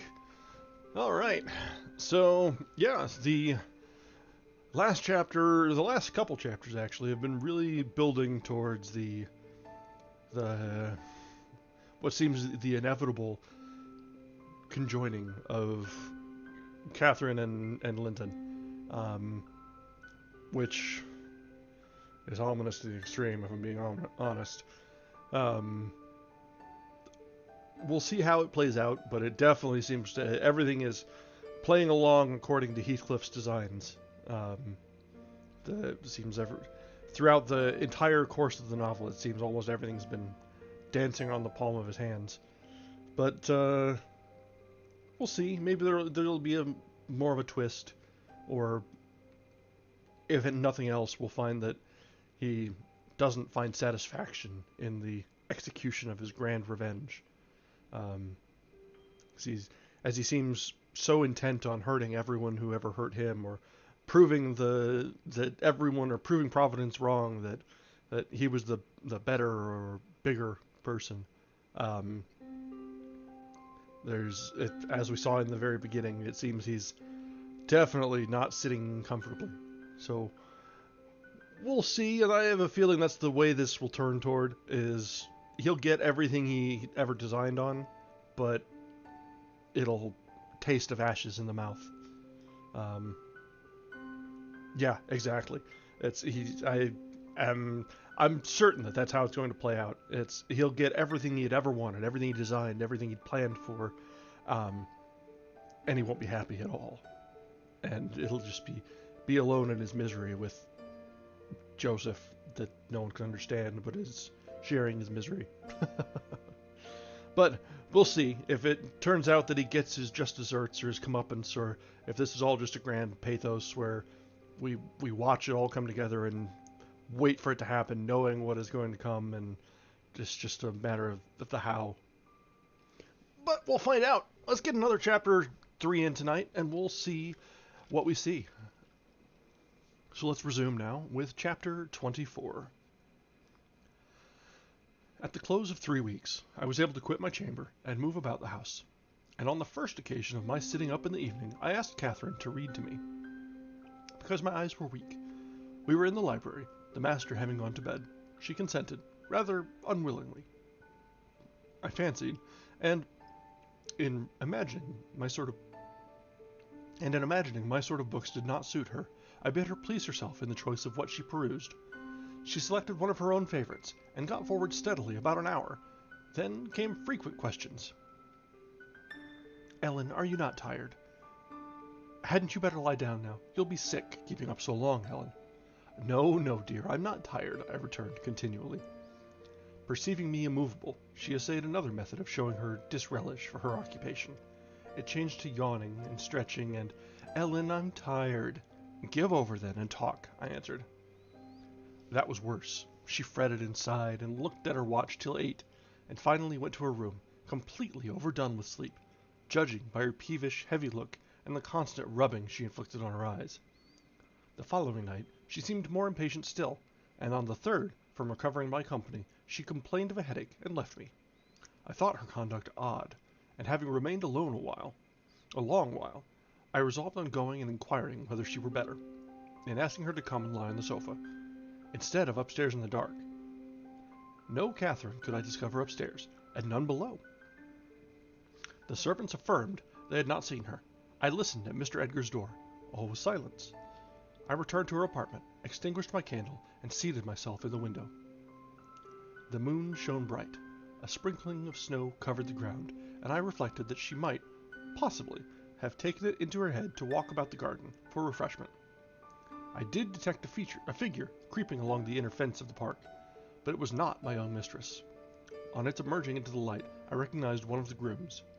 He stood a considerable period, viewing the carriage road through the grounds, then started off at a brisk pace, as if he detected something, and reappeared presently, leading Mrs. Pony, and there she was, just dismounted and walking by its side. The man took his charge stealthily across the grass towards the stable. Cathy entered by the casement window of the drawing-room, and glided noiselessly up to where I waited her. She put the door gently to, slipped off her snowy shoes, untied her hat, and was proceeding, unconscious of my espionage, to lay aside her mantle, when I suddenly rose and revealed myself. The surprise petrified her an instant. She uttered an inarticulate exclamation, and stood fixed. At the close of 3 weeks, I was able... didn't even go forward, okay. "My dear Miss Catherine," I began, too vividly impressed by her recent kindness to break into a scold, "where have you been riding out at this hour? And why should you try to deceive me by telling a tale? Where have you been? Speak!" "To the bottom of the park," she stammered. "I didn't tell a tale." "And nowhere else?" I demanded. "No," was the muttered reply. "Oh, Catherine," I cried sorrowfully, "you know you have been doing wrong, or you wouldn't be driven to uttering an untruth to me. That does grieve me. I'd rather be 3 months ill than hear you frame a deliberate lie." She sprang forward, and bursting into tears, threw her arms round my neck. Well, Ellen, I'm so afraid of you being angry, she said. Promise not to be angry, and you shall know the very truth. I hate to hide it. We sat down in the window seat. I assured her I would not scold, whatever her secret might be. And I guessed it, of course. So she commenced. I've been to Wuthering Heights, Ellen, and I've never missed going a day since you fell ill, except thrice before and twice after you left your room. I gave Michael books and pictures to prepare Minnie every evening and to put her back in the stable. You mustn't scold him either, mind. I was at the Heights by 6:30, and generally stayed till 8:30, and then galloped home. It was not to amuse myself that I went. I was often wretched all the time. Now and then I was happy, once in a week perhaps. At first, I expected there would be sad work persuading you to let me keep my word to Linton, for I'd engaged to call again the next day when we quitted him. But as you stayed upstairs on the morrow, I escaped that trouble. While Michael was refastening the lock of the park door in the afternoon, I got possession of the key, and told him how my cousin wished me to visit him, because he was sick, and couldn't come home to the Grange, and how Papa would object to my going. And then I negotiated with him about the pony. He is fond of reading, and he thinks of leaving soon to get married. So he offered, if I would lend him books out of the library, to do what I wished, but I preferred giving him my own, and that satisfied him better. On my second visit, Linton seemed in lively spirits, and Zillah, that is their housekeeper, made us a clean room and a good fire, and told us that, as Joseph was out at a prayer meeting and Hareton Earnshaw was off with his dogs, robbing our woods of pheasants, as I heard afterwards, we might do as we liked. She brought me some warm wine and gingerbread, and appeared exceedingly good-natured. And Linton sat in the armchair, and I in the little rocking chair on the hearthstone, and we laughed and talked so merrily, and found so much to say. We planned where we would go, and what we'd do in summer. I needn't repeat that, because you would call it silly. One time, however, we were near quarreling. He said the pleasantest manner of spending a hot July day was lying from morning till evening on a bank of heath in the middle of the moors, with the bees humming dreamily about the bloom, and the larks singing high up overhead, and the blue sky and bright sun shining steadily and cloudlessly. That was his most perfect idea of heaven's happiness. Mine was rocking in a rustling green tree with a west wind blowing, and bright white clouds flitting rapidly above, and not only larks, but throstles and blackbirds and linnets and cuckoos pouring out music on every side, and the moors seen at a distance, broken into cool, dusky dells. But close by, great swells of long grass undulating in waves to the breeze, and woods and sounding water, and the whole world awake and wild with joy. He wanted all to lie in an ecstasy of peace. I wanted all to sparkle and dance in a glorious jubilee. I said his heaven would only be half alive, and he said mine would be drunk. I said I should fall asleep in his, and he said he could not breathe in mine, and began to grow very snappish. At last we agreed to try both, as soon as the right weather came, and then we kissed each other, and we were friends. After sitting still an hour, I looked at the great room with its smooth, uncarpeted floor, and thought how nice it would be to play in, if we removed the table, and I asked Linton to call Zillah in to help us, and we'd have a game at blind man's bluff, and she should try to catch us. You used to, you know, Ellen. He wouldn't. There was no pleasure in it, he said, but he consented to play at ball with me. We found two in a cupboard, among a heap of old toys, tops and hoops, and battledores and shuttlecocks. One was marked C, and the other H. I wished to have the C, because that stood for Catherine, and the H might be for Heathcliff, his name, but the brand came out of H, and Linton didn't like it. I beat him constantly, and he got cross again, and coughed, and returned to his chair. That night, though, he easily recovered his good humor. He was charmed with 2 or 3 pretty songs, your songs, Ellen, and when I was obliged to go, he begged and entreated me to come the following evening, and I promised. Minnie and I went flying home as light as air, and I dreamt of Wuthering Heights and my sweet, darling cousin till morning. On the morrow I was sad, partly because you were poorly, and partly that I wished my father knew and approved of my excursions, but it was beautiful moonlight after tea. And after I rode on, the gloom cleared. I shall have another happy evening, I thought to myself, and what delights me more, my pretty Linton will. I trotted up their garden, and was turning round to the back, when that fellow Earnshaw met me, took my bridle, and bid me go in by the front entrance. He patted Minnie's neck, and said she was a bonny beast, and appeared as if he wanted me to speak to him. I only told him to leave my horse alone, or else it would kick him. He answered in his vulgar accent, it wouldn't mitch hurt if it did, and surveyed its legs with a smile. I was half inclined to make it try. However, he moved off to open the door, and as he raised the latch, he looked at the inscription above, and said, with a stupid mixture of awkwardness and elation, "Miss Catherine, I can read yon now." "Wonderful," I exclaimed. "Pray, let us hear you. You are grown clever." He spelt and drawled over by syllables the name Hareton Earnshaw. "And the figures?" I cried, encouragingly, perceiving that he came to a dead halt. "I cannot tell them yet," he answered. "Oh, you dunce," I said, laughing heartily at his failure.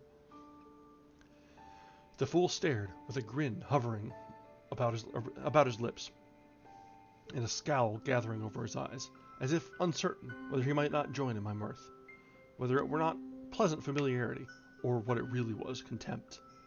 I settled his doubts by suddenly retrieving my gravity and desiring him to walk away, for I came to see Linton, not him. He reddened, I saw that by the moonlight, dropped his hand from the latch and skulked off, a picture of mortified vanity.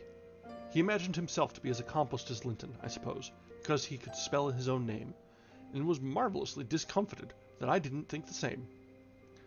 "Stop, Miss Catherine, dear," I interrupted. "I shall not scold, but I don't like your conduct there. If you had remembered that Hareton was your cousin as much as Master Heathcliff, you would have felt how improper it was to behave in that way. At least, it was praiseworthy ambition for him to desire to be accomplished as Linton, and probably he did not learn merely to show off. You had made him ashamed of his ignorance before, I have no doubt, and he wished to remedy it and please you. To sneer at his imperfect attempt was very bad breeding. Had you been brought up in his circumstances, would you be less rude? He was as quick and as intelligent a child as ever you were, and I am hurt that he should be despised now, because that base Heathcliff has treated him so unjustly." Well, Ellen, you won't cry about it, will you?" she exclaimed, surprised at my earnestness. "But wait, and you shall hear if he conned his ABC to please me, and if it were worthwhile being civil to the brute." I entered. Linton was lying on the settle, and half got up to welcome me. "I'm ill tonight, Catherine, love," he said, "and you must have all the talk, and let me listen. Come, and sit by me. I was sure you wouldn't break your word, and I'll make you promise again before you go." I knew now that I mustn't tease him, as he was ill, and I spoke softly, and put no questions, and avoided irritating him in any way. I had brought some of my nicest books for him, and he asked me to read a little of one, and I was about to comply when Earnshaw burst the door open, having gathered venom with reflection. He advanced directly to us, seized Linton by the arm, and swung him off the seat. "Get to thy own room," he said, in a voice almost inarticulate with passion, and his face looked swelled and furious. "Take her there if she comes to see thee. Thou shalt keep me out of this. Begone with you both." He swore at us, and left Linton no time to answer, nearly throwing him into the kitchen, and he clenched his fist as I followed, seemingly longing to knock me down. I was afraid for a moment, and I let one volume fall. He kicked it after me and shut us out. I heard a malignant, crackly laugh by the fire, and turning, beheld that odious Joseph standing, rubbing his bony hands and quivering. "I were sure he'd sarve you out. He's a grand lad. He's getting to right spirit in him. He knows. He knows as well as I do who's to be the meister yonder. He made ye skiff properly. Where must we go?" I asked of my cousin, disregarding the old wretch's mockery. Linton was white and trembling. He was not pretty then, Ellen. Oh, no. He looked frightful, for his thin face and large eyes were wrought into an expression of frantic, powerless fury. He grasped the handle of the door and shook it. It was fastened inside. "If you don't let me in, I'll kill you! If you don't let me in, I'll kill you!" he rather shrieked than said. "Devil! Devil! I'll kill you! I'll kill you!" Joseph uttered his croaking laugh again. "There, that's the father," he cried. "That's father. We've all a summit o' either side in us. Never heed, Hareton. Lad, dunnot be feared. He cannot get at thee." I took hold of Linton's hands, and tried to pull him away, but he shrieked so shockingly that I dared not proceed. At last his cries were choked by a dreadful fit of coughing. Blood gushed from his mouth, and he fell on the ground. I ran into the yard, sick with terror, and called for Zillah, as loud as I could. She soon heard me.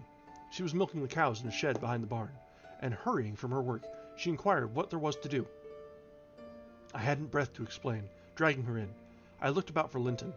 Earnshaw had come out to examine the mischief he had caused, and he was then conveying the poor thing upstairs. Zillah and I ascended after him, but he stopped me at the top of the steps and said I shouldn't go in. I must go home. I exclaimed that he had killed Linton, and I would enter. Joseph locked the door, and declared I should do no such stuff, and asked me whether I was bound to be as mad as him. I stood, crying, till the housekeeper reappeared. She affirmed he would be better in a bit, and he couldn't do with that shrieking and din, and she took me and nearly carried me into the house. Ellen, I was ready to tear my hair off my head.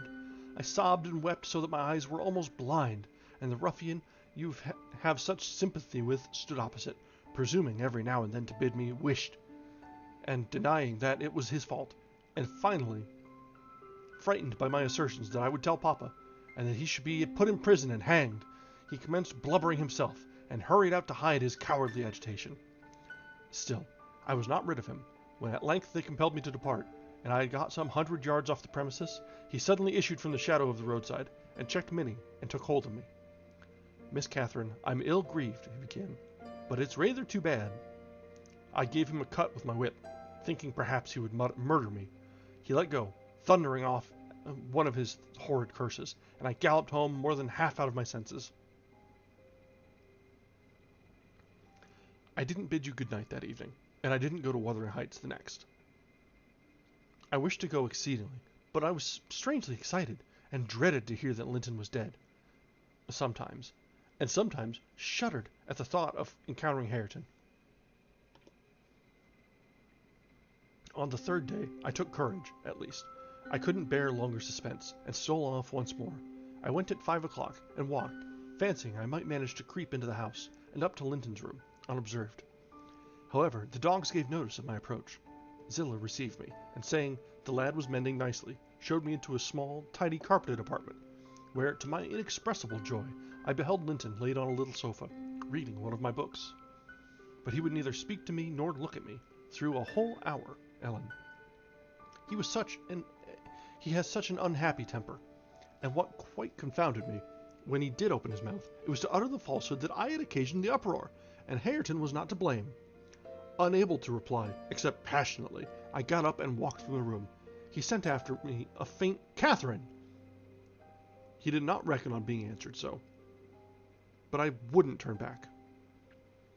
And the morrow was the second day on which I stayed at home, nearly determined to visit him no more. But it was so miserable going to bed and getting up and never hearing anything about him that my resolution melted into air before it was properly formed. It had appeared wrong to take the journey once. Now it seemed wrong to refrain. Michael came to ask if we must saddle Minnie. I said yes, and considered myself doing a duty as she bore me over the hills. I was forced to pass the front windows to get to the court. It was no use trying to conceal my presence.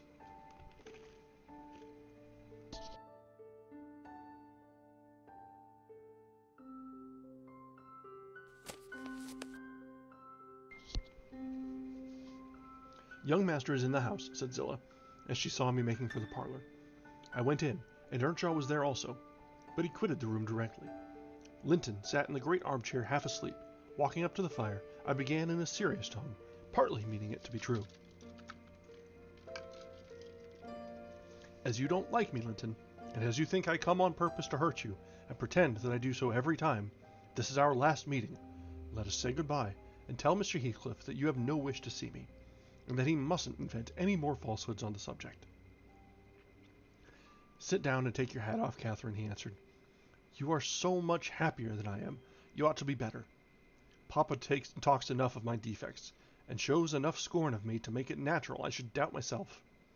I doubt whether I am not altogether as worthless as he calls me, frequently, and then I feel so cross and bitter. I hate everybody.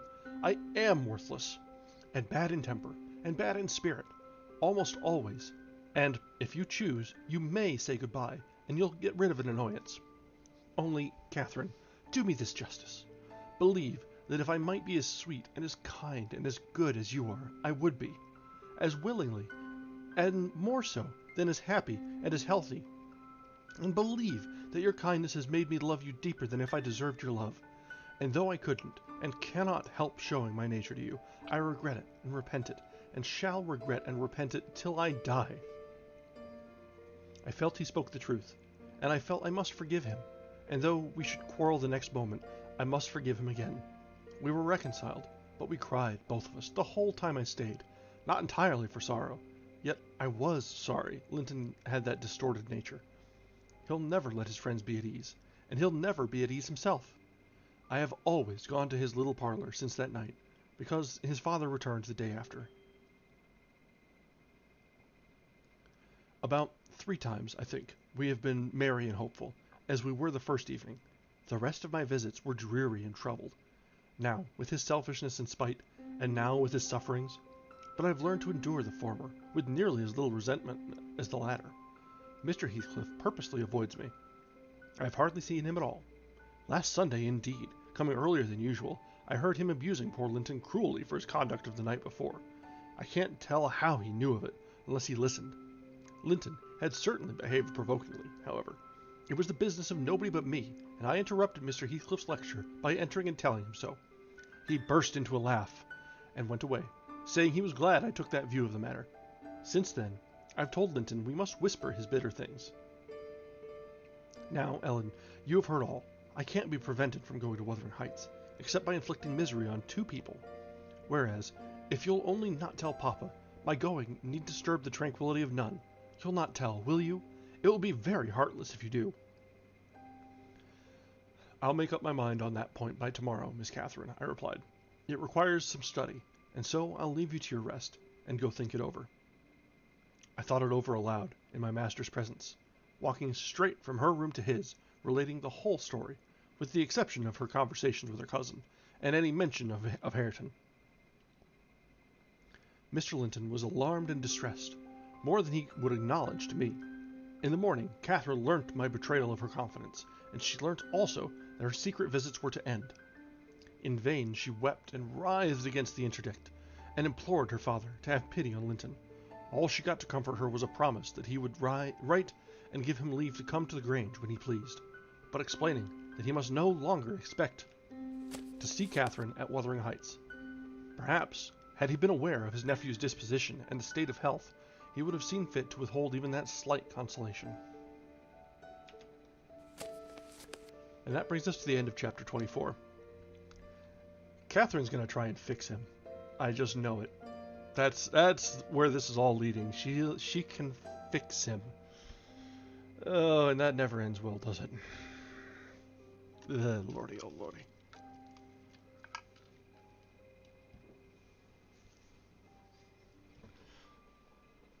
All right. Well, let's continue with this. We're making a pretty good pace, and we've got a good progress tonight. So let's keep it up. So we come up to chapter 25. These things happened last winter, sir, said Mrs. Dean. Hardly more than a year ago. Last winter, I did not think, at another 12 months' end, I should be amusing a stranger to the family with relating them. Yet, who knows how long you'll be a stranger? You're too young to rest, always contented, living by yourself, and I some way fancy no one could see Catherine Linton and not love her. You smile, but why do you look so lively and interested when I talk about her? And why have you asked me to hang her picture over your fireplace? And why... Stop, my good friend, I cried. It may be very possible that I should love her, but would she love me? I doubt it too much to venture my tranquillity by running into temptation. And then my home is not here. I'm of the busy world, and to its arms I must return. Go on. Was Catherine obedient to her father's commands? She was, continued the housekeeper. Her affection for him was still the chief sentiment in her heart, and he spoke without anger. He spoke in the deep tenderness of one about to leave his treasure amid perils and foes, where he remembered words would be the only aid that he could bequeath to guide her.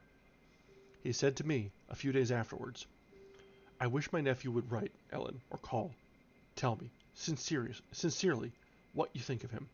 Is he changed for the better, or is there a prospect of improvement, as he grows a man? He's very delicate, sir, I replied, and scarcely likely to reach manhood. But this I can say.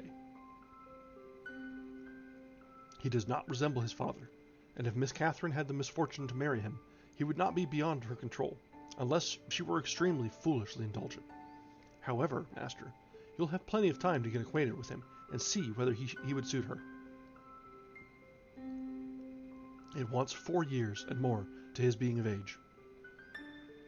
Edgar sighed, and, walking to the window, looked out towards Gimmerton Kirk. It was a misty afternoon, but the February sun shone dimly, and we could just distinguish the 2 fir trees in the yard, and the sparely scattered gravestones.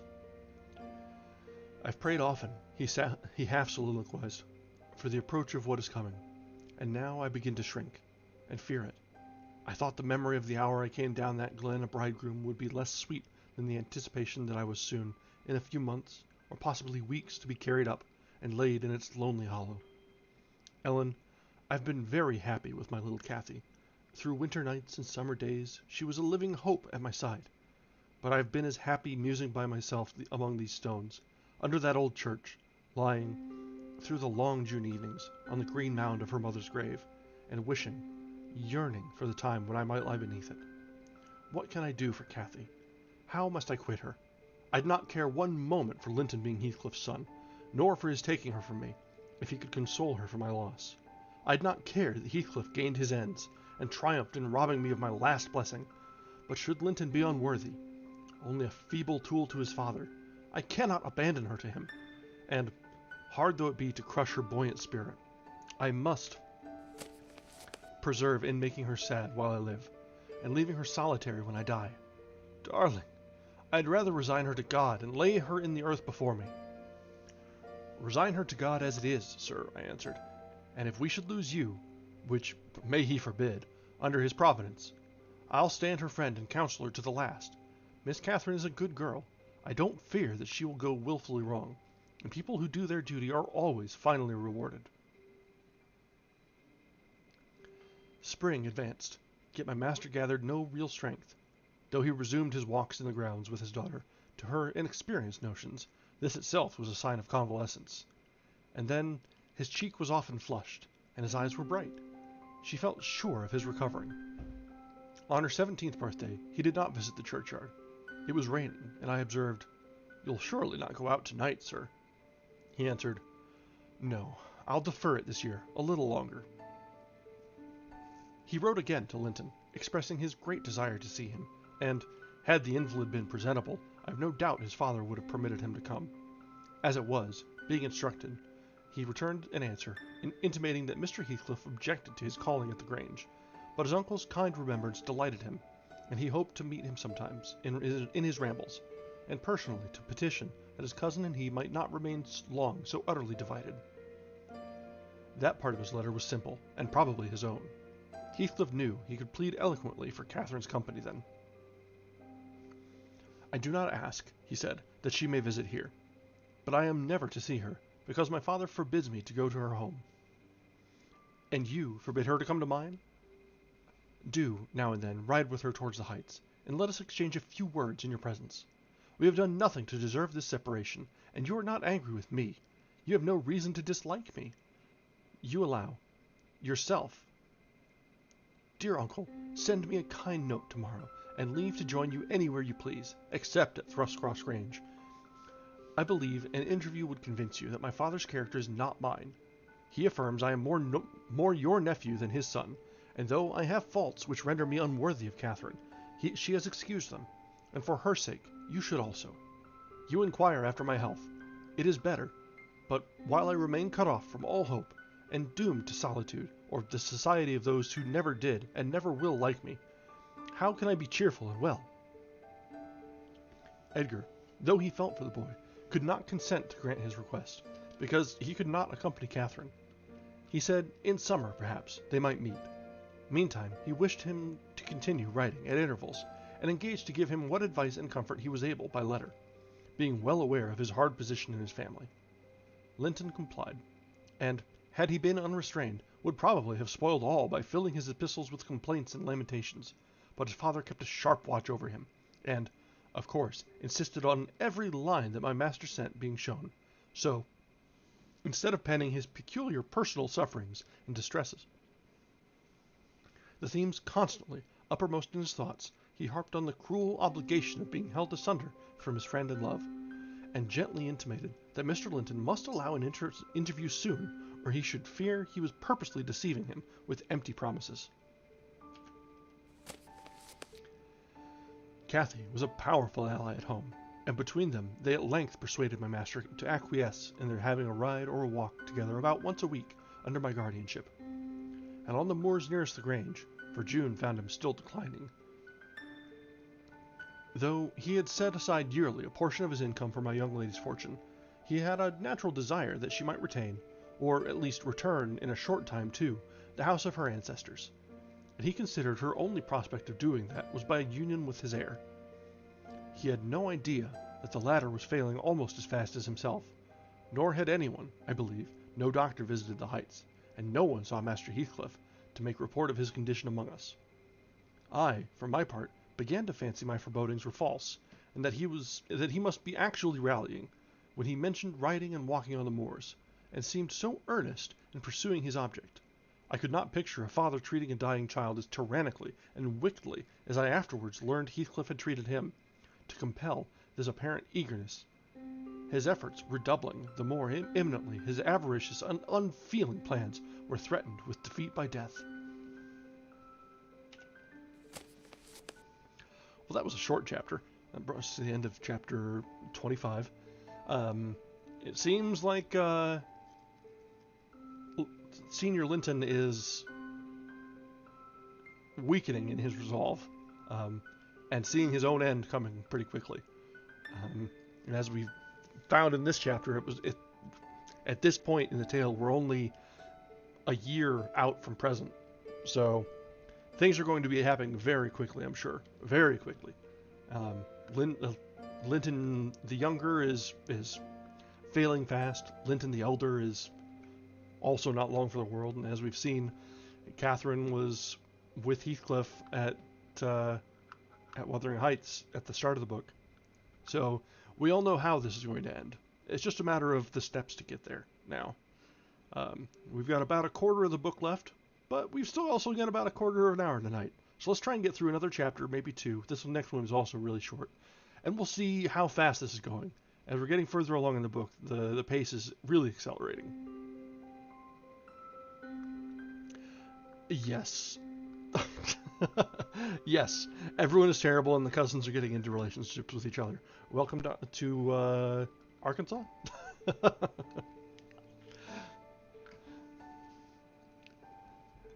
Summer was already past its prime when Edgar reluctantly yielded his assent to their entreaties, and Catherine and I set out on our first ride to join her cousin.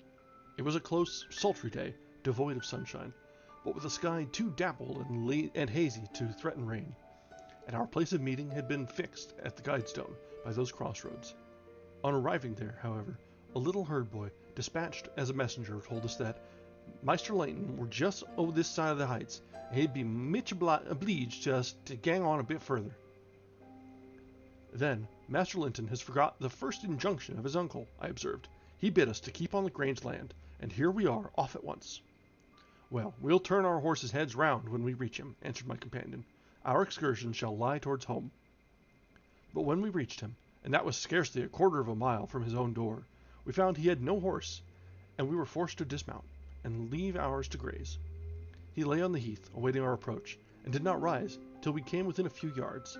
Then he walked so feebly, and looked so pale, that I immediately exclaimed, "Why, Master Heathcliff, you are not fit for enjoying a ramble this morning. How ill do you look!" Catherine surveyed him with grief and astonishment. She changed the ejaculation of joy on her lips to one of alarm, and the congratulation on their long-postponed meeting to an anxious inquiry, whether he were worse than usual. "No, better, better," he panted, trembling, retaining her hand as if he needed its support, while his large blue eyes wandered timidly over her, the hollowness round them transforming to haggard wildness the languid expression they once possessed. "But you have been worse," persisted his cousin. "Worse than when I saw you last. You are thinner, and—" "I'm tired," he interrupted hurriedly. "It is too hot for walking. Let us rest here, and in the morning. I often feel sick. Papa says I grow so fast. Badly satisfied, Kathy sat down, and he reclined beside her. This is something like your paradise, said she, making an effort at cheerfulness. You recollect the 2 days we agreed to spend in the place and way each thought pleasantest? This is nearly yours, only there are clouds, but then they are so soft and mellow, it is nicer than sunshine. Next week, if you can, we'll ride down to the Grange Park and try mine. Linton did not appear to remember what she talked of, and he had evidently great difficulty in sustaining any kind of conversation. His lack of interest in the subjects she started, and his equal incapacity to contribute to her entertainment, were so obvious that she could not conceal her disappointment. An indefinite alteration had come over his whole person and manner. The pettishness that might be caressed into fondness had yielded to a listless apathy.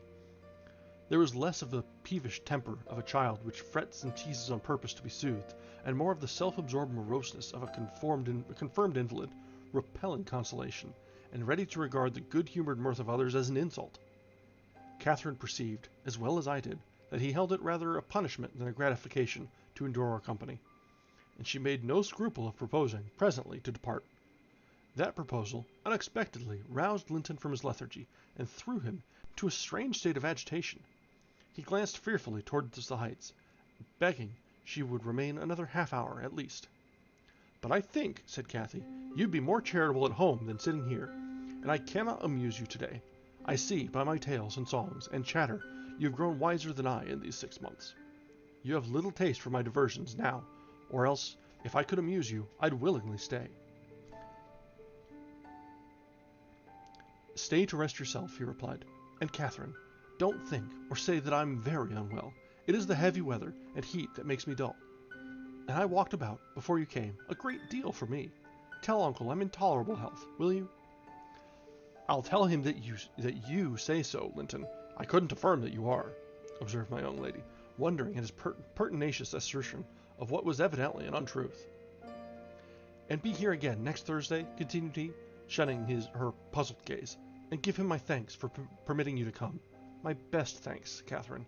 And if you did meet my father, and he asked you about me, don't lead him to suppose that I've been extremely silent and stupid. Don't look sad and downcast, as you are doing. He'll be angry. I care nothing for his anger, exclaimed Cathy, imagining she would be its object. But I do, said her cousin, shuddering. Don't provoke him against me, Catherine, for he is very hard. Is he severe to you, Master Heathcliff? I inquired. Has he grown weary of indulgence, and passed from passive to active hatred?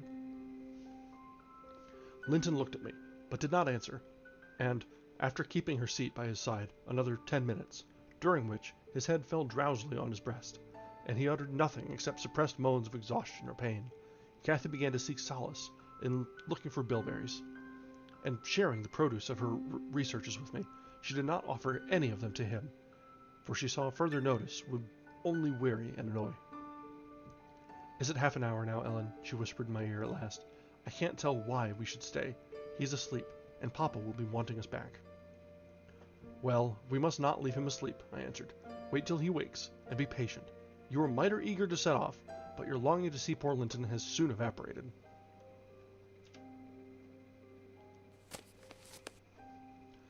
Why did he wish to see me? Returned Catherine. In his crossest humours formerly, I liked him better than I do in his present curious mood. It's just as if I were a task he was compelled to perform, this interview, for fear his father should scold him. But I'm hardly going to give Mr. Heathcliff pleasure, whatever reason he may have for ordering Linton to undergo this penance. And, though I'm glad he's better in health, I'm sorry he's so much less pleasant, and so much less affectionate to me. You think he is in better health, then? I said.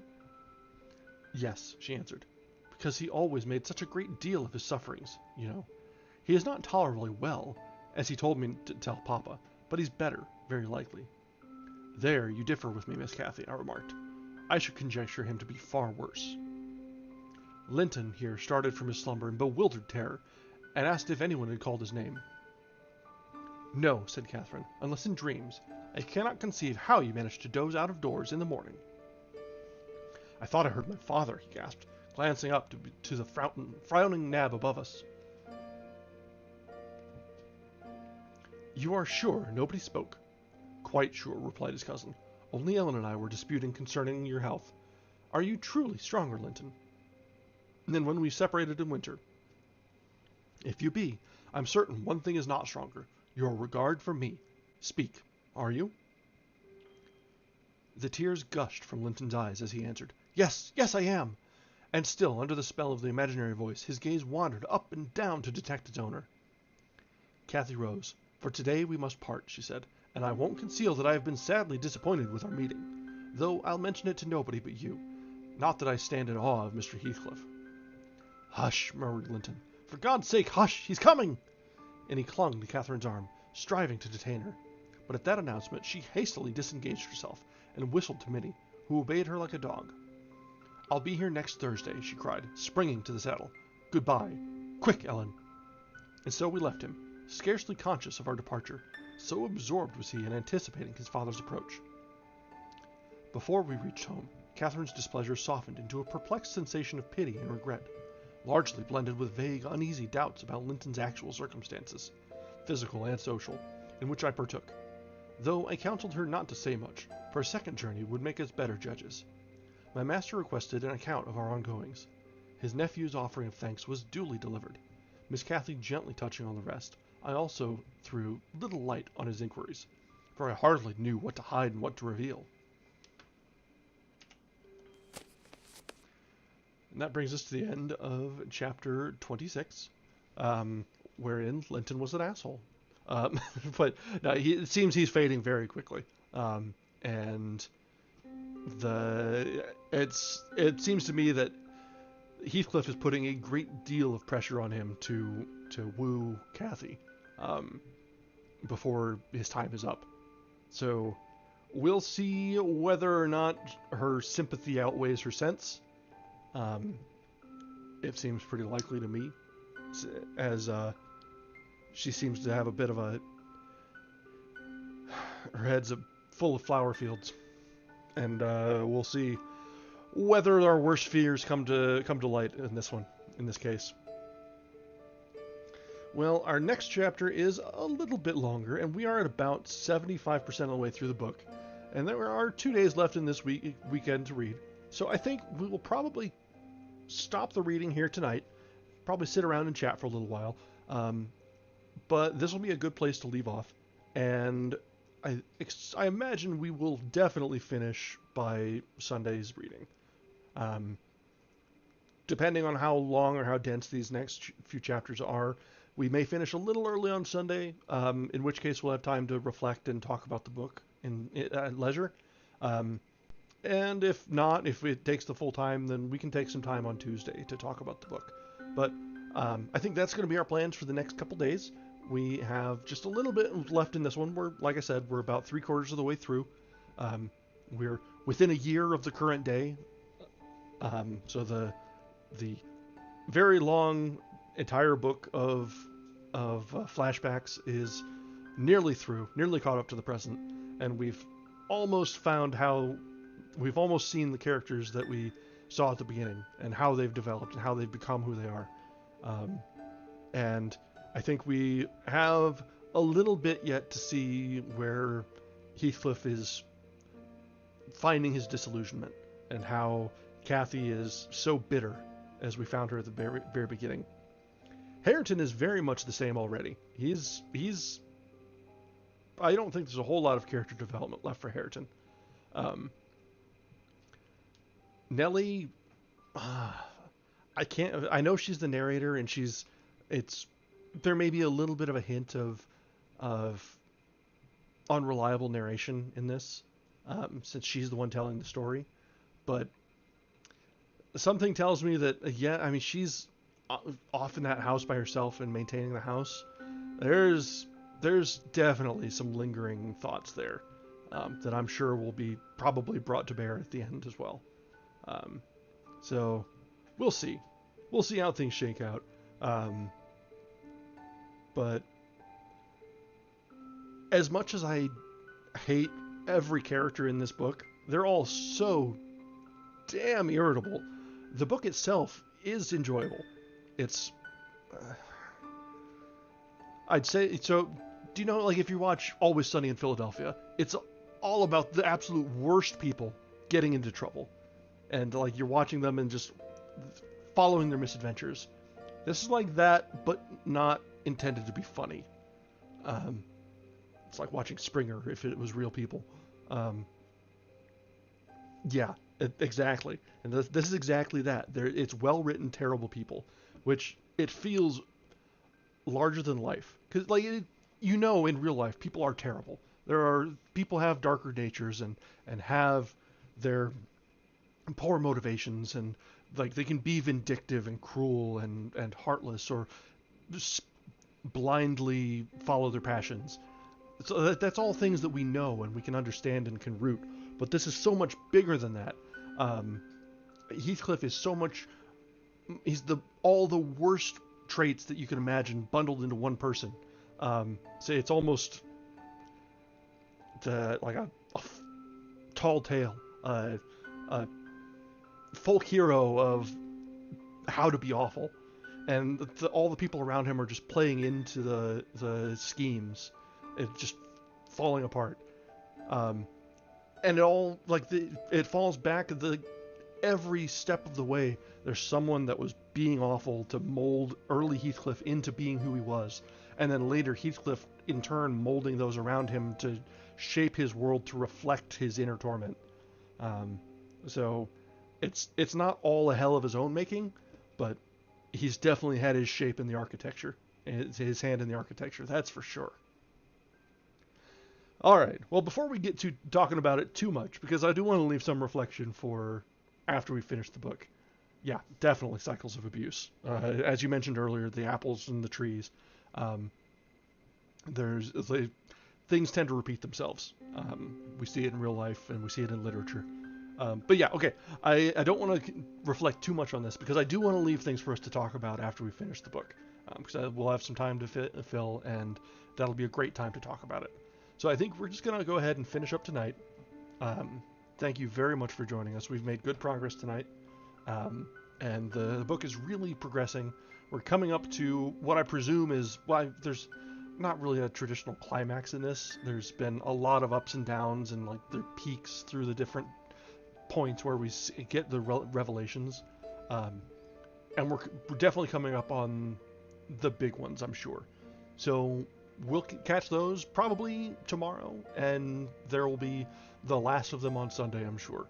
So until then, thank you very much for joining us tonight, and I look forward to seeing you tomorrow as we continue and approach the end of Wuthering Heights.